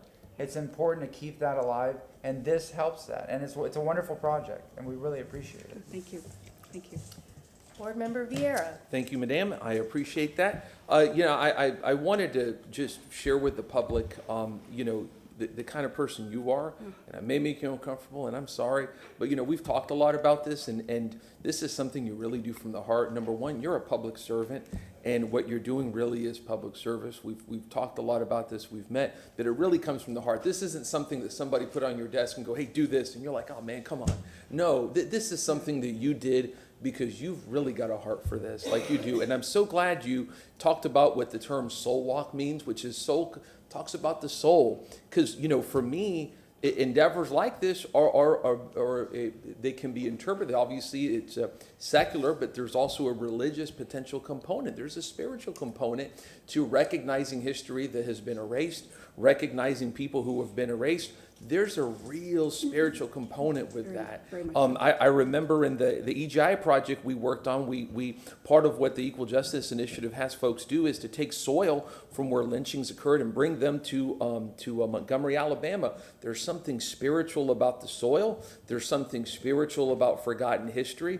Especially when it causes pain in a lot of people. So I think that's really important. And in my opinion, we're really running behind in Tampa on recognition of Black history. We have a lot of things up about mi gente, de los cubanos, and that's great. God bless Cubanos, but we need a lot more about Black history in Tampa. I don't know what the percentages is with regards to historical markers, but I bet you $1 million. It's rather low whenever it comes to Black history. We're running behind on other cities. I remember going to St. Petersburg and going to the Florida Holocaust Museum. Been there 3 or 4 times and always encourage folks to go if you haven't been. The Florida Holocaust Museum in the Tampa Bay area, it's beautiful. But I remember they had a second or third floor was dedicated to African American history. And I remember going there and seeing Fred Hearn's Letterman jacket from Middleton and going, how in the world does St. Pete have Fred Hearn's Letterman jacket from St. Petersburg or from Tampa? And I think Fred lives in St. Pete these days. But that floor has probably more Black history than what is in Tampa's museums. And I remember just thinking that's such a travesty. So for me, this is part of a number of, this is a project that can help connect everything that's happening in Tampa. We look at a lot of different things. We've mentioned, Councilman Carlson mentioned the county and what they're trying to do with art and with Black history. That's a really big deal. We talked a lot about the Jackson House. It was mentioned cemeteries. I always got to give a shout out to Angela Alderman, who took a very lonely ride, so to speak, on the College Hill Memorial Marker, did a wonderful job. And a lot of different things that we're talking about. And I think you mentioned as well that this is an issue, which is why I motioned to bring this before the CRA. This is about economic development to these areas. While we're not going to be Jackson, Mississippi, or Selma, Alabama, or Montgomery, we do have a remarkable history that can bring people in to learn more about it, particularly in areas that are under the way of the CRA. And one thing, and I know you agree with this, which is I want to make sure that the history that we tell here is not, how can I say it, the Disney version of history. History a lot of times is brutal, it's bloody, it's graphic, especially this area. And it's really important. Like I was telling somebody a few days ago, 6 million African Americans fled the South as refugees to go north, and they weren't just escaping insults, they were escaping brutality, lynching, and torture. And Tampa was part of that, and we always have to tell that story. So, but in ending, I really wanted to salute you for the work that you do. Again, this isn't something that somebody put on your desk. Thank you. This really comes from your heart, and it's really public service what you're doing, and it's so pivotal. So thank you, and God bless you. Thank you, Robin. Thank you. Board Member Carlson. Yeah, just a couple of history notes following on what my colleagues just said. I don't know if my colleagues know this, most people don't. The first Underground Railroad in the United States went from the English colonies to Florida and then eventually from the United States to Florida. And so it was the opposite. Instead of people going north, they came to Florida, and that was because if they converted to Catholicism and served in the Spanish military, they could become free. And the first colony of free blacks in what's now the United States is Fort Mose, and FortMose.com. I encourage everybody to look up the stories of what happened there, and amazing story of freedom in the United States. And because the history books in the United States were written by the English colonies, Florida gets left out. And to that point, board member Maniscalco was talking about the length of our history compared to other places. Well, the second, as far as the History Center knows, the second black person or African person who set foot on the United States continent was in Tampa Bay. And we know for sure that he landed in St. Pete. We don't know for sure if he traveled to Tampa. We know they were exploring around the whole area. But the Tampa Bay History Center has a whole display on, his name is Esteban, there's a whole display there on it, and I encourage everybody to read about that. And so our African-American history really goes back to 1528. And our African-American history, just like our Spanish history, our Christian history, our Jewish history, our Muslim history, is older than any other place in the United States. And I think we ought to make sure that we celebrate that. And if St. Pete can show Fred Hearn's jacket, we can talk about Esteban as we do at the Tampa Bay History Center. The other thing is that, as you travel around, and I've said this about the Tampa Union Station, as you travel around, if you see a building, if you go into 100 cathedrals in Europe and you don't know any of the stories about them, then you just see them in their nice buildings. If you go into, years ago I went to the Canterbury Cathedral and I seen the movie Beckett, and that one meant more to me because I'd seen the movie. If you know the stories of the Jackson House, then it doesn't look like a building falling apart. It's a building with history. If you know that World War II soldiers came in and out of Tampa Union Station, and some of them didn't come back while their families were waiting on them, that changes the way you think about Tampa Union Station. And so I want to make sure that what appeals to people, what people remember, is the stories of what happened. And there are individual stories that are really important for us to tell and talk about. The other thing is that there's a constant stress on us, CRA and City Council, to spend money wisely. And I'm a huge proponent of the arts. I wish we could give you a much bigger budget, and I'd be the first one to vote on that. But what we need to do is tie it to neighborhoods and quality of life. And to me, the most important thing is kind of neighborhood by neighborhood. As you're building something, we shouldn't just put art in that is nice, but something that makes the community feel proud, makes them feel safe to walk their dogs, make them feel safe for their kids to walk back and forth to the school buses. And so if we can tie everything to that, there were a lot of great words you had on your slide presentation, but the thing I would center on is how are we making Tampa more livable? How are we improving quality of life? And you also mentioned Bloomberg. Just to let you know of controversies I have to answer questions about, number one is toilet tap. Number two is Bloomberg. There's incredible and growing animosity toward the involvement of Bloomberg in the city of Tampa. I would be super careful about how closely we tie to that.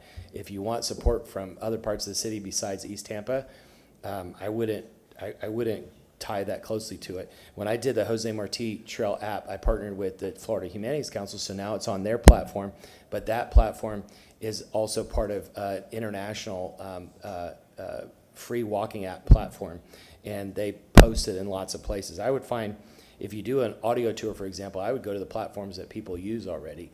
And if we have other walking tours, there are apps and places that people go to learn about those. The tours in Ybor City now are busy all the time. I see people lining up. The History Center there does tours. Also, when you talk about Black history, please don't forget South Tampa. There were, I think, 3 black churches at one point. The longshoremen were there. There was a thriving African-American community. It's mostly been gentrified out right now, but the Port Tampa AME Church is trying to hang on, and it's got an incredible history, including with Frederick Douglass, and so I want to make sure we remember that. Yeah. Lastly, most people don't know that there was Black history in South Tampa, but there is and there was. Last thing, you had a couple artists. I don't know if it's possible to pull up the slides again, but Derek, I don't know how to pronounce his name. Bajor, yes. Have we bought any of his art? No, not yet. I met him in Brooklyn 3 or 4 years ago. He's a phenomenal artist, and now I'm friends with him online and talk to him every now and then. And he just won another national award. He's getting all kinds of incredible recognition. I met him because as we think about affordable housing, he was from Memphis, but in Harlem, they had just built an affordable housing center that was designed by the same architect as the guy who designed the African American Museum in Washington, D.C. But at the bottom, the whole bottom level was dedicated to the arts. They had a library, they had a reading room where people would read to kids every day, and they had an artist in residence. And not only was he growing in his stature as an artist, but he was an artist teaching kids who lived in affordable housing that was very well designed. But they dedicated resources toward the arts, and they know that helps kids find new and innovative careers. And so I would want to make sure that we should include the arts in all of the affordable housing stuff we do, but also he's growing in stature in phenomenal arts. Can you go back up? There was another painting. This one. Oh, that one. Yeah. It says Frederick Douglass, but No, but that's just a quote. It's Dean Mitchell. yeah, that's what I thought. Okay, so Dean, you all know I'm a huge advocate of Dean Mitchell, phenomenal, internationally known artist, and he's the one that painted the Jackson House painting I have. But I just met with he and his family the other day. Did you all know that about 10 or 15 years ago there was a Louis Armstrong stamp in the United States, and 10 other stamps, and Dean Mitchell designed those, and when he went to the ceremony of it, Billy D. Williams was the one that got to introduce him. But he's, this internationally known artist that almost nobody in the arts community knows here, and he's finally getting some recognition in this area. But what an amazing resource that we can draw on. Absolutely. What did you say? The guy from Cloud City. Yeah, he would. But I mean, this is a guy who's, he was a runner-up for the Barack Obama portrait. He's friends with a lot of black celebrities nationally, internationally.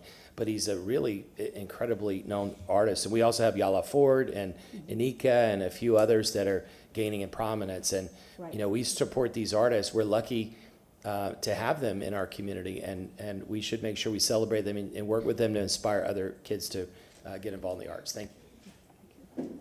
Okay. Do we have thank you so much. This was a wonderful report, and I know it's going along with the CRA feasibility to partner up.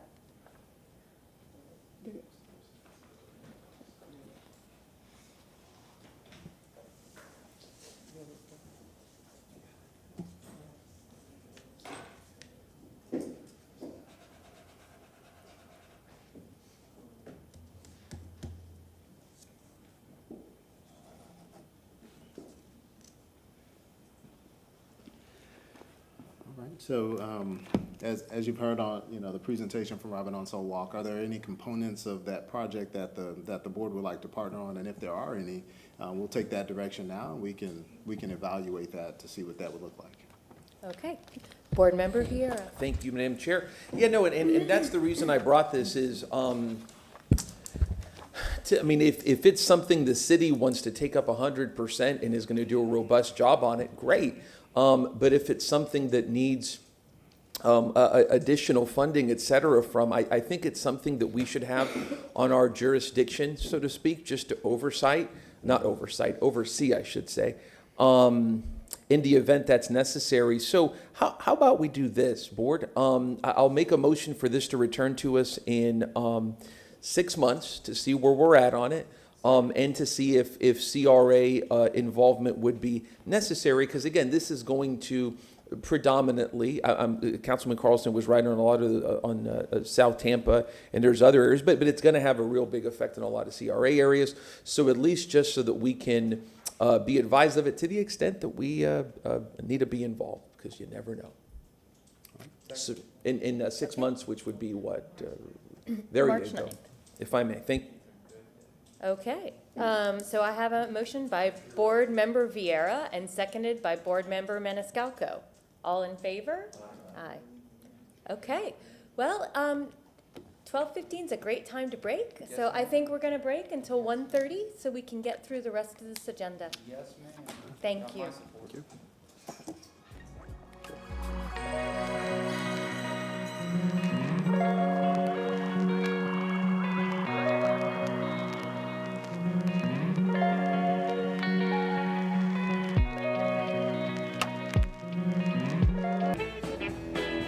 My baby got a heart like a piece of railroad steel.